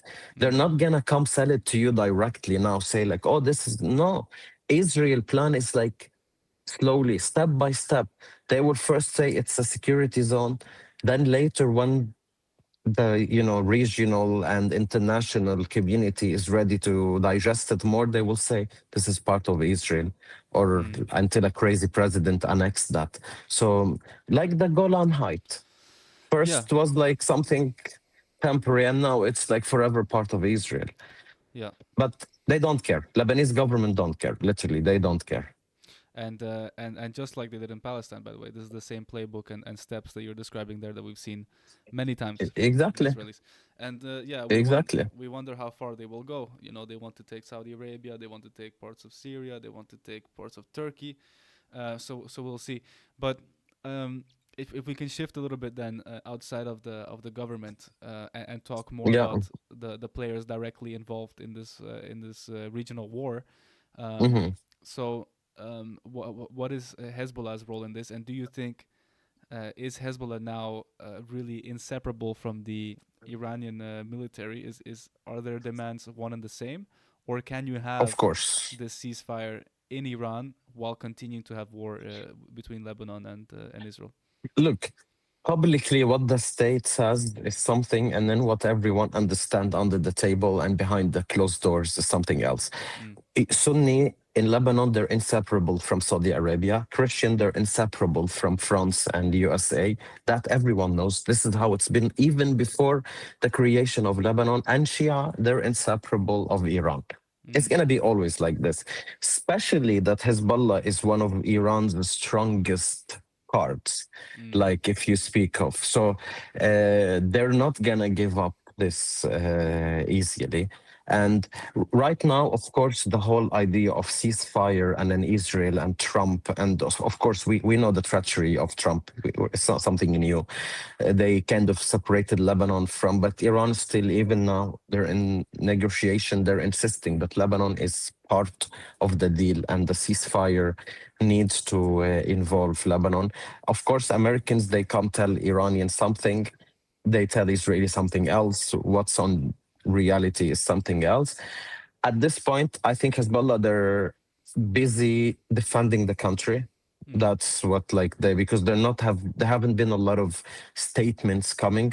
They're condemning any move to normalize with Israel or to even have a direct talk with that. But I think they don't need to hide it, or everyone understand they're part of the whole axis, like Iran, Yemen, Iraq. And after all, the state can say whatever. I mean, the state they can do whatever they want.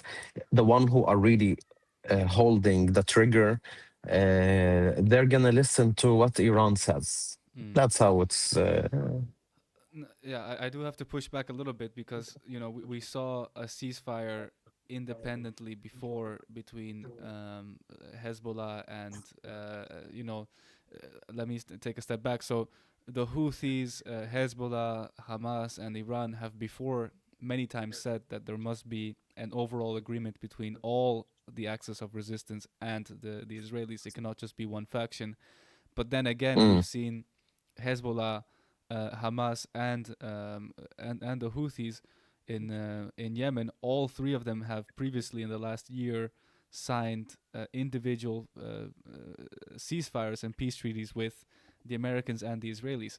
So it does seem that eventually, despite this sort of unified front, we still do end up seeing individual peace agreements. So do you still think that that's do you think that this time will be different and that really you need to have an overall agreement? I mean, even Palestine is no longer included, right, in the agreement in the 10-point plan given by Iran.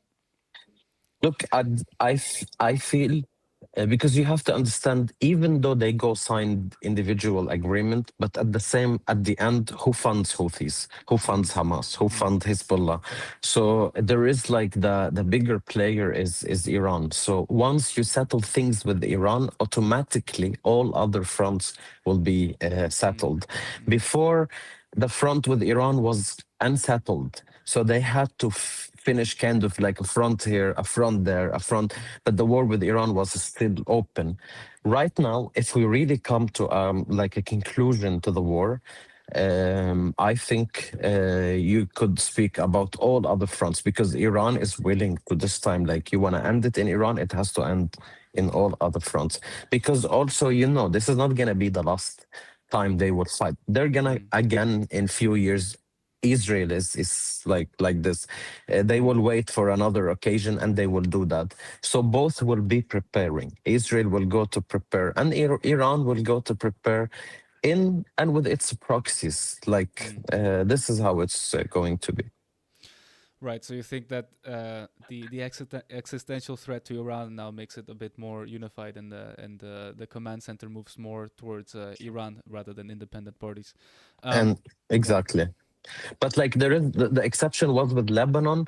It's because I got from several diplomatic channels who I spoke to, is that the Lebanese government was freaking out and pushing behind the scenes not to include Lebanon in the Iranian American ceasefire, because they were like, okay, if this happened, the Lebanese government and it's going to be over, because Hezbollah will feel they have got a momentum now in Lebanon and they're the victorious. So they were and they spoke about that. I mean, you have Israeli newspaper, it was Ma'arif, who said for the first time Lebanese government and Israelis were on the same page lobbying with Trump to let the ceasefire not to be included with Lebanon, because this is going to be exactly. That's really intense, right? So the government is not only benefiting from the war, but they're actually doing their best for the war to continue. Yeah, I mean, the government that orders its army to arrest people, like literally they arrested people in the war. There were 4 people, they were arrested in a car, they had Grad rockets. I mean, like, okay, as a journalist, I cannot take, I can't say like I embrace violence, but like also speaking from the context of a Lebanese person wants his country to be freed. When you're a government and you have 4 people, they had the rockets. They were not aimed at your people. They were not aimed at Christian communities or Sunni communities, or they were aimed at Israeli soldiers trying to invade your country. So of course, yeah. What do you expect from a government arrest its own people? Yeah, yeah. And in terms of the actual military ground, so or the let's say the battlefield, how do you see the reporting? Because on one hand you have the anti-imperialist news channels that constantly say that Hezbollah will cause the collapse of Israel, that Israel is on the blink of losing all military objectives and retreating, that they've done this before in history. But these are the same channels that say that Hamas would also have defeated Israel, that Iran will cause the collapse of Israel, that the American empire was going to die in Afghanistan and in Iraq. So they have often predicted the end to the Israeli-American empire, and every time so far they have been wrong. And eventually, throughout time, Israel gets their agenda implemented and managed to expand their borders. So how do you see the military situation on the ground? Do you think Hezbollah is holding up? Or are they really expelling the Israeli attacks efficiently? Of course, they're holding up. I have people and sources on the ground. I just want to tell you something. The difference between Hezbollah and Israeli army is a classic army, while Hezbollah is a resistance. And resistance is not aimed at creating big victory. Resistance is aiming at like fighting and fighting and fighting, and then like preventing Israel from eventually reaching its goals. And then also, making them pay a heavy price on a longer period of time. When Israel tried to invade Lebanon, resistance, they not necessarily they're gonna prevent Israel from taking lands. They will eventually be able to. You have they have air forces, they have sea forces, but you will make them pay, and that's what's happening. They started the war with the goal that we're gonna take all the way up to Nabati, which is a little bit off to the south of Litani. Then they started to shrink their goals. Right now, their goal is no, we just want to create a security zone 6-7 kilometers, which they haven't been able to create. They have breached few areas, but not created a belt, a security buffer zone yet. So that's a good thing. Of course, I could give you for example from the Israeli media, the Israeli army chief, when they started the invasion, because 4 times they declared, now the operation starts, then they retreat. Now the operation starts, then they retreat, because they faced fierce resistance. He sent a letter, I think it was revealed by Haaretz. He sent a letter to the prime minister telling him that the army is gonna collapse, and if I had 10 red flags, I'm gonna raise them. They're tired, their morals is destroyed. You always hear news about soldiers committing suicide. The amount of casualties is really, really high.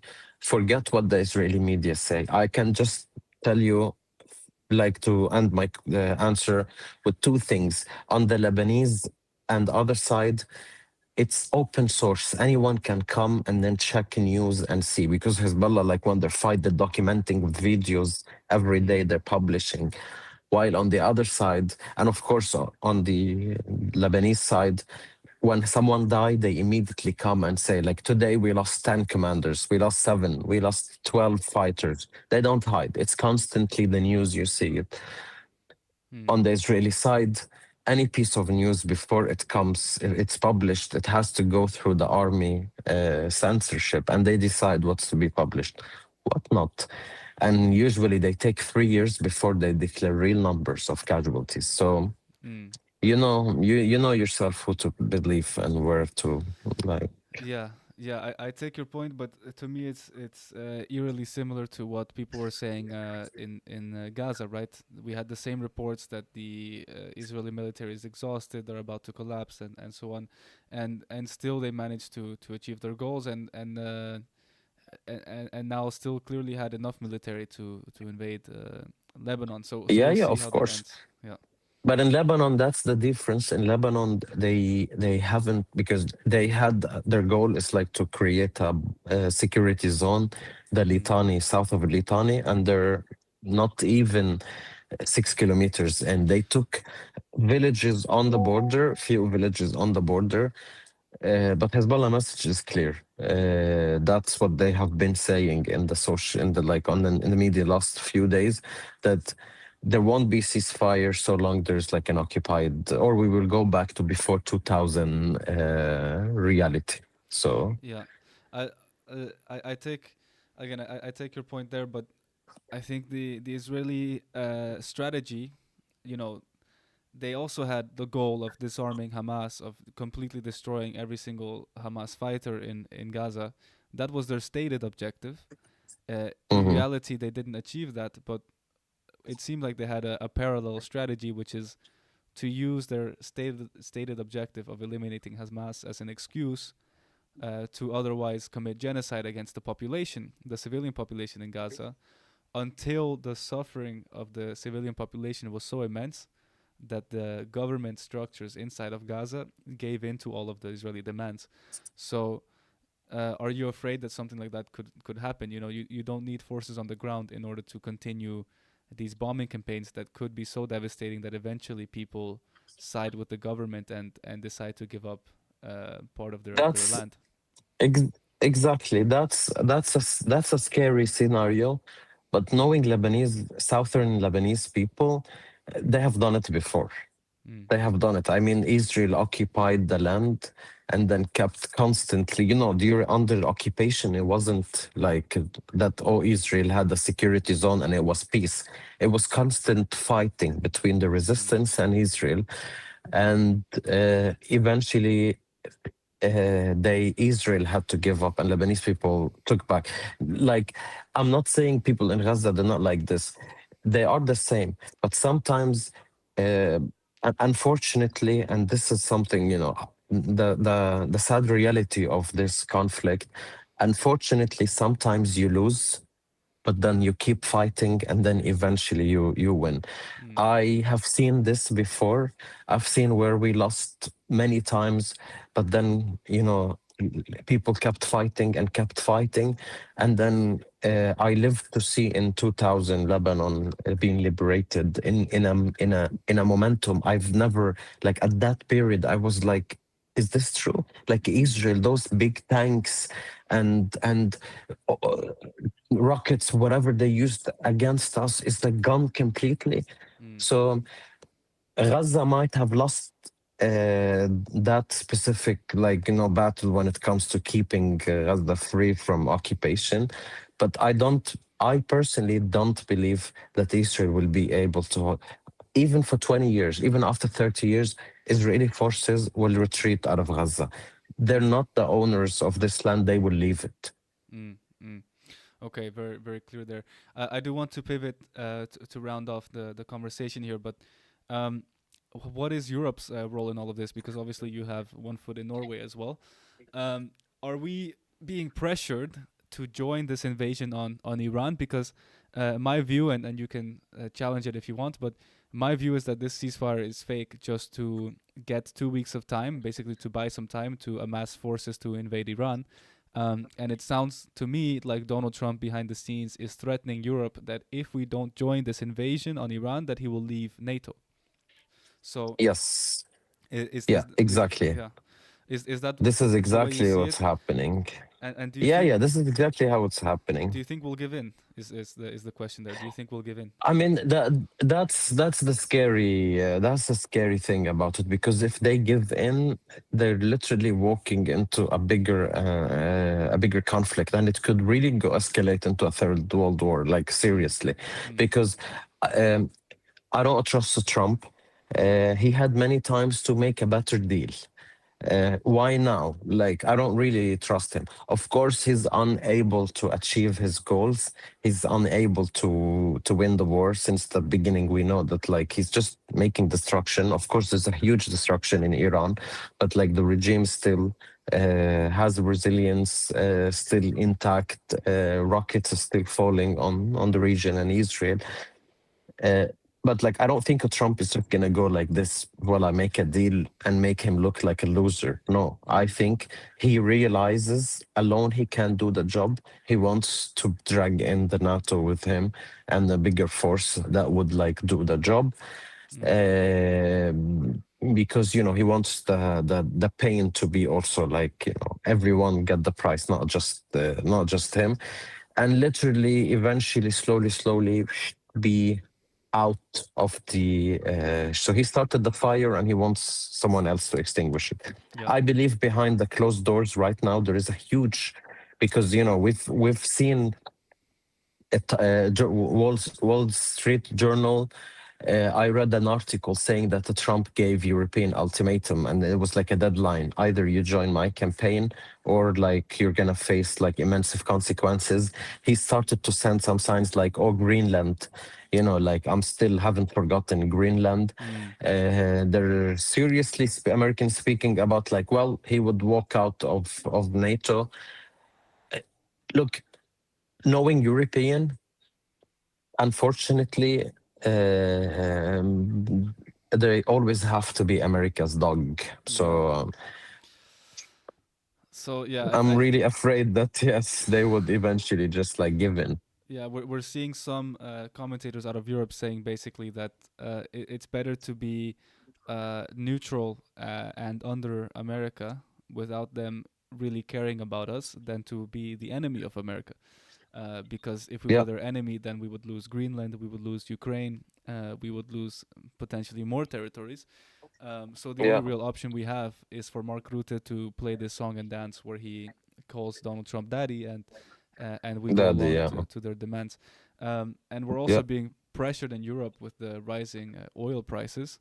I know that there has been protests from the farmers in Ireland that have now spread to Norway, if I'm not mistaken. It was yesterday. Yeah, and this is also, something that puts pressure on European governments to do something about it, and what they end up doing about it might be a full ground invasion.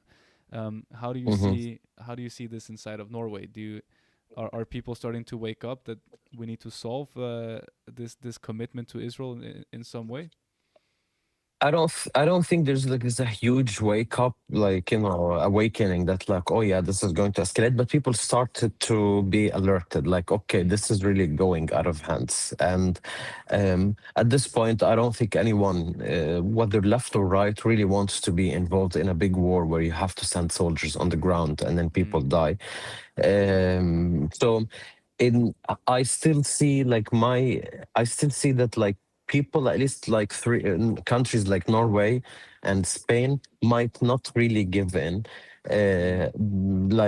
That's my hope, that Norway, because Spain, I'm 80% sure, 90% sure, like Spain will not join any campaign on Iran, even if the consequences will be some like sanction with trade and something like that. They're under the EU, they're protected, but I don't think they will really risk going to that. The same approach I see in Norway, because Prime Minister is also speaking like when Trump threatened erasing Iranian civilization, he kind of distanced himself from such a rhetoric.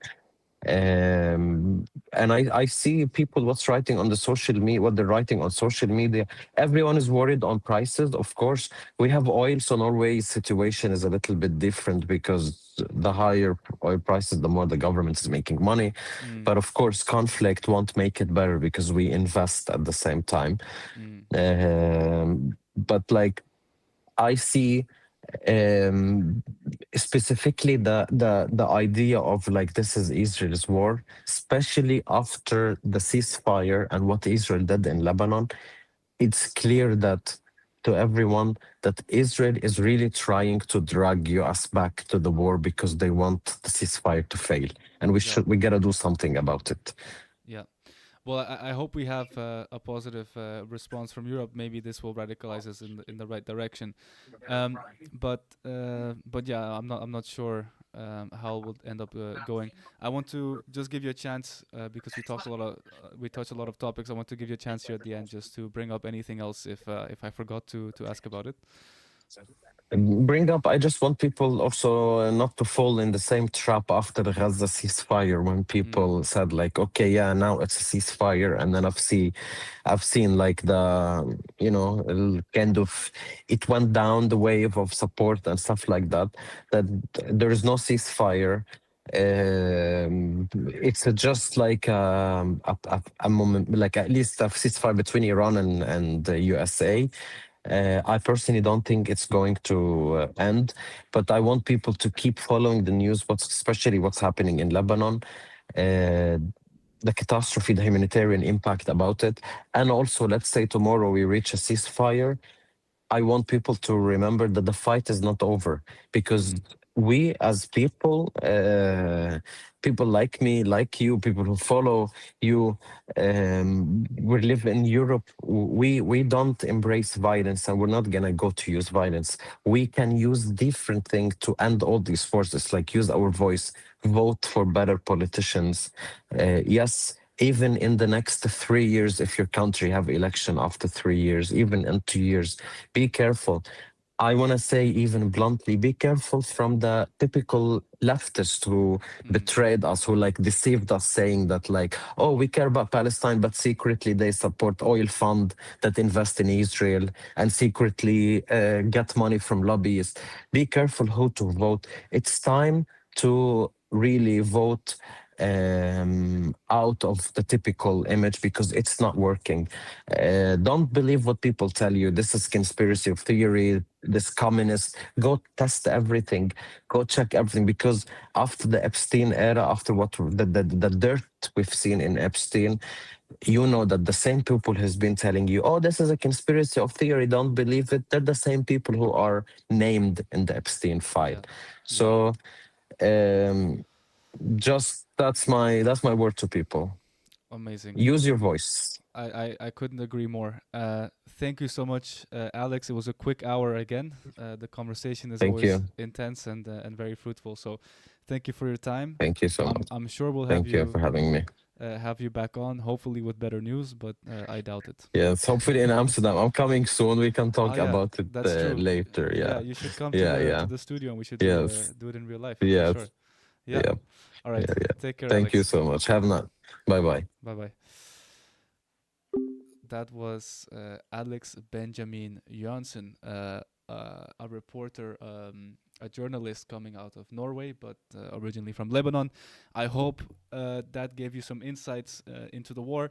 If you're watching this live, stay. We're going to cover 1 or 2 more topics, not very long, because I have been going for, I think, 3 or 4 hours. If you're watching this on YouTube as a recorded bit, then subscribe. Come along to the live streams. If you're ever happen to open YouTube while you see me live, join. Put your questions in the chat. We always have a good time. There's even more questions in the chat right now. We are a fully free broadcast. We don't take money from anyone, including you, the fans. So we do this purely for the love of the game. No one is paying us to do this. We don't have any advertisements, sponsors, donations, nothing of the sort. Look, we had a massive stream already, so I'm going to cancel the call we had with Wasim and Ruben. They also said it's a bit difficult for them right now, and we'll bring them on next time. Those are 2 people from the Flotilla crew. And instead, I think I'm going to close with one more article that we didn't read yet. Let's see. This is actually it's a YouTube video, which will give me a bit of time to relax as well. I wanted to show you guys. Bro, I'm telling you, I think a lot of people don't understand. Sorry, that's Hassan Piker screaming in your ear.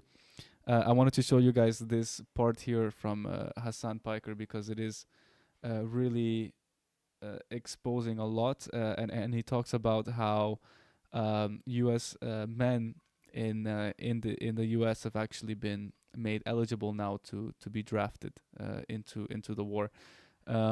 So yeah, let's see. I think this is the part that we can play it from here. They're not going to be able to successfully stop the Iranian strikes. They're not going to be able to do that. Hezbollah, oh my God. Hezbollah fired ballistic missiles all the way down to Tel Aviv and Ashdod. At least one impact site reported. Channel 12 says launched from Lebanon to the center. Hezbollah announced 51 operations today. CNN reports on a European diplomat. Trump is pressuring NATO to commit to helping secure the Strait of Hormuz within days. Oh my God. Oh my God. Oh my God. They're still doing the same. They're still.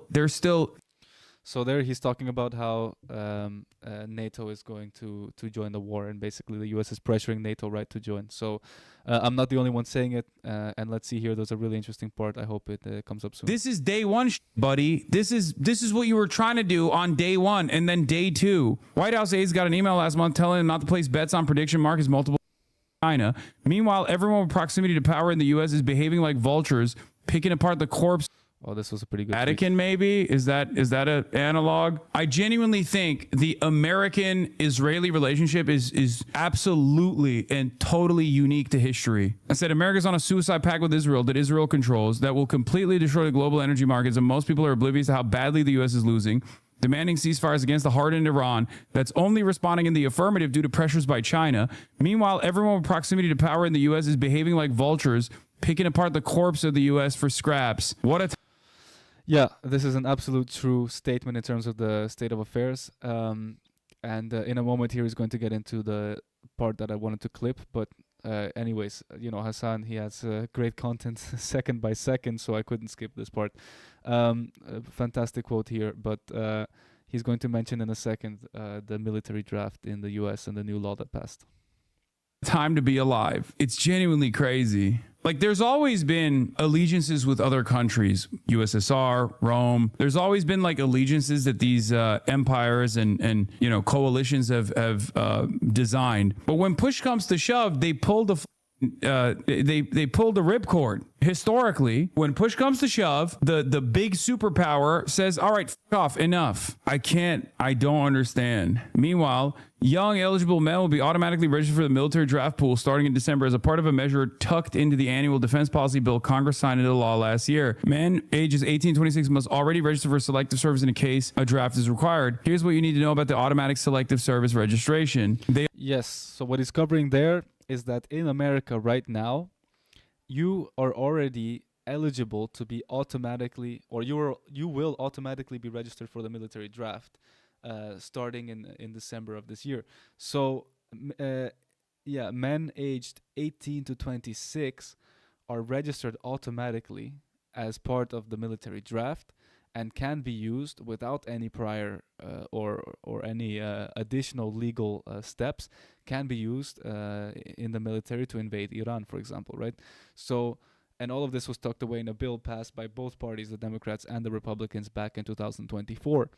So clearly they are gearing up for something like this. So as a man living in the West, in the US or in the EU or any other NATO country, never forget what our governments are willing to do with our lives. They will send us out to die in a useless war, and when that happens, don't forget what you're fighting for, which is the Epstein class and the Israeli expansionist project. They also increased the draft age as well, so there's that. It's like if the Russian Empire went into World War I entirely because of their commitment. So yeah, that was the last thing I wanted to cover. I think I will end by saying this on the broader topic, because a lot of us might be paying attention for the first time to what's happening in the Middle East, and I think as a culture we have some sort of amnesia because what's happening in Iran is by no means unique. We have seen the American empire do this many times before. In fact, it is part of a long pattern of abuse. So to people examining this from all different perspectives, from a European perspective, an American perspective, and an Iranian perspective, I would say, do you I mean, what do you expect Iran to do in order to stop this war? When they have so much, when they have such an immense pressure coming from external parties, right? Mainly Israel and the U.S. When they are constantly attacked, there's so many examples in history that show us exactly how this will end if the Iranians in any way surrender. And this is not an argument for the Iranian regime or for the Islamic regime.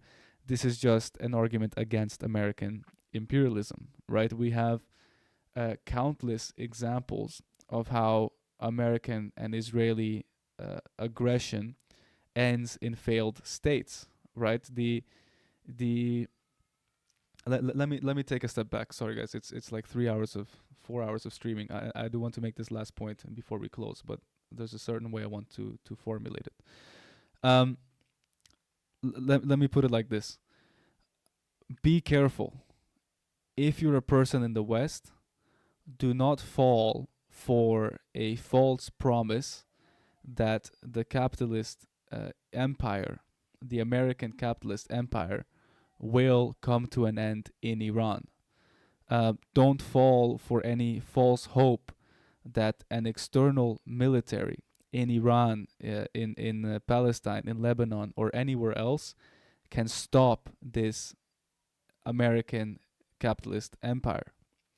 Because if you do that, you might find yourself throwing your hands up and saying, well, I don't need to do anything as a European, as an American, because the empire is anyways collapsing. Instead, we must come to recognize what our government is doing, the pattern of behavior of our government, and to recognize that we, as people living in the West, must end this system before we get drafted into a war and die protecting Israel, right? And if you are young or don't know your history, let me explain. We don't fight wars in Europe and in America for regime change or for moral reasons. What we're trying to do in Iran is not regime change, right? What we did in Palestine is not regime change. What we do is called a failed state, right? What we try to achieve is always a failed state, essentially to decimate a society so that we can conquer, so that we can divide and conquer that country. And just because Iran right now is in the peak of their resistance doesn't mean that they will join the incredibly long list of failed states that we have created. Just to give you an example, or many examples, Palestine, Libya, Iraq, Sudan, Burkina Faso, Vietnam, Korea, Cuba, Venezuela, Nicaragua, all of these form an incredibly long list that can be much longer, by the way, of countries that have been bombed by the Americans and Israelis and NATO, which resulted in failed states. And when those failed states no longer can support any form of society, any form of civilian life, we go in and we take over civilian life and that society for our own benefit. For example, in Iraq, right now, all of the oil produced by the country of Iraq is sold in US dollars, and the money from those sales goes to a bank account in Wall Street, in New York. And then the money is shipped in US dollar cash, via airplanes. It's flown into Iraq every month, depending on whether or not the American government agrees with the way that the Iraqi government will spend that cash. And in the process a bunch of money gets stolen because it's cash, right? So the Iraqis, after fighting and resisting the Americans, eventually losing and now being under the American boot, live in a reality where they have no sovereignty, where they cannot sell the oil underneath their feet, where every dollar they want to spend inside of their government must be approved by the Americans, and whose entire government runs on cash, which means that of course it will be a cesspool of corruption, right? And this is the result that awaits Iran, most likely, because they will just be, how hard will it be to add Iran and Lebanon to that enormously long list?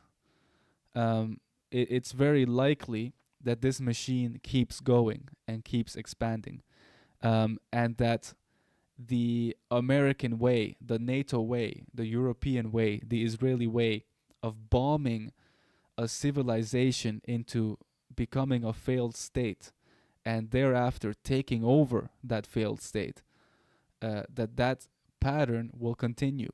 There is not much, really, if you examine it, that shows any different outcome on the ground.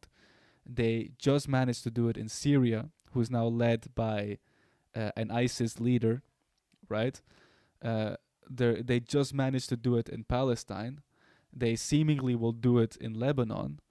And is it really that unbelievable that they will then also do it in Iran, right? We must end this from within. And if you have any doubts about my theory here, about what I'm saying, then please don't believe me. I'm just a guy on the internet. You can believe it from Donald Trump himself. He said the threat on Iran is to, and I quote, wipe out a civilization to never come back again. In other words, in case that's not clear enough, that means a failed state. This is the military doctrine of the West, is to bomb civilian populations into complete collapse of society, of civil society, in order to take over those countries. And if you are in any way buying into this idea that Israel and America are doing this for the interest, for the liberation of the Iranian people, I need to remind you of the facts and help you wake up and realize that no such thing has ever historically happened. It has never been the case. I just gave you an endless list of countries that have been invaded and taken over by the Americans through this failed state strategy, and you will not be able to find a single example in history where the Americans actually followed through on their promise, where NATO followed through on their promise and liberated a group of people. It simply does not happen. All right, that's all I have to say for today. Larson, Christopher, thanks for coming out in the chat and writing some messages. I see you wrote a few more things. Boot camp should be mandatory in America. The young men are messed up. VS 20 years ago. That's if you think boot camp will help these young men, I'm not sure. I'm not sure we can agree on much. Corporations will survive long after governments fall. I'm not sure what that means, but thank you for coming out in the chat and giving your perspective at least. I'll say it one last time, we're completely free, we're not funded by anyone. If anyone is watching this whole 4-hour live stream, then wow, thank you. I would never, I don't think anyone is. I think they're just watching bits and pieces, although there is one person still left in here all the way at the end. But let the records show that before we had any motion on the internet, we were still putting in the work and streaming for 4 hours at a time. Thank you guys for coming out. Larson says thanks. Yeah, I think you're the last one left in here. Have a blessed weekend. Enjoy your Saturdays and Sundays. Don't forget to eat your fruits and vegetables, and we'll catch you next time on the Eurozone broadcast.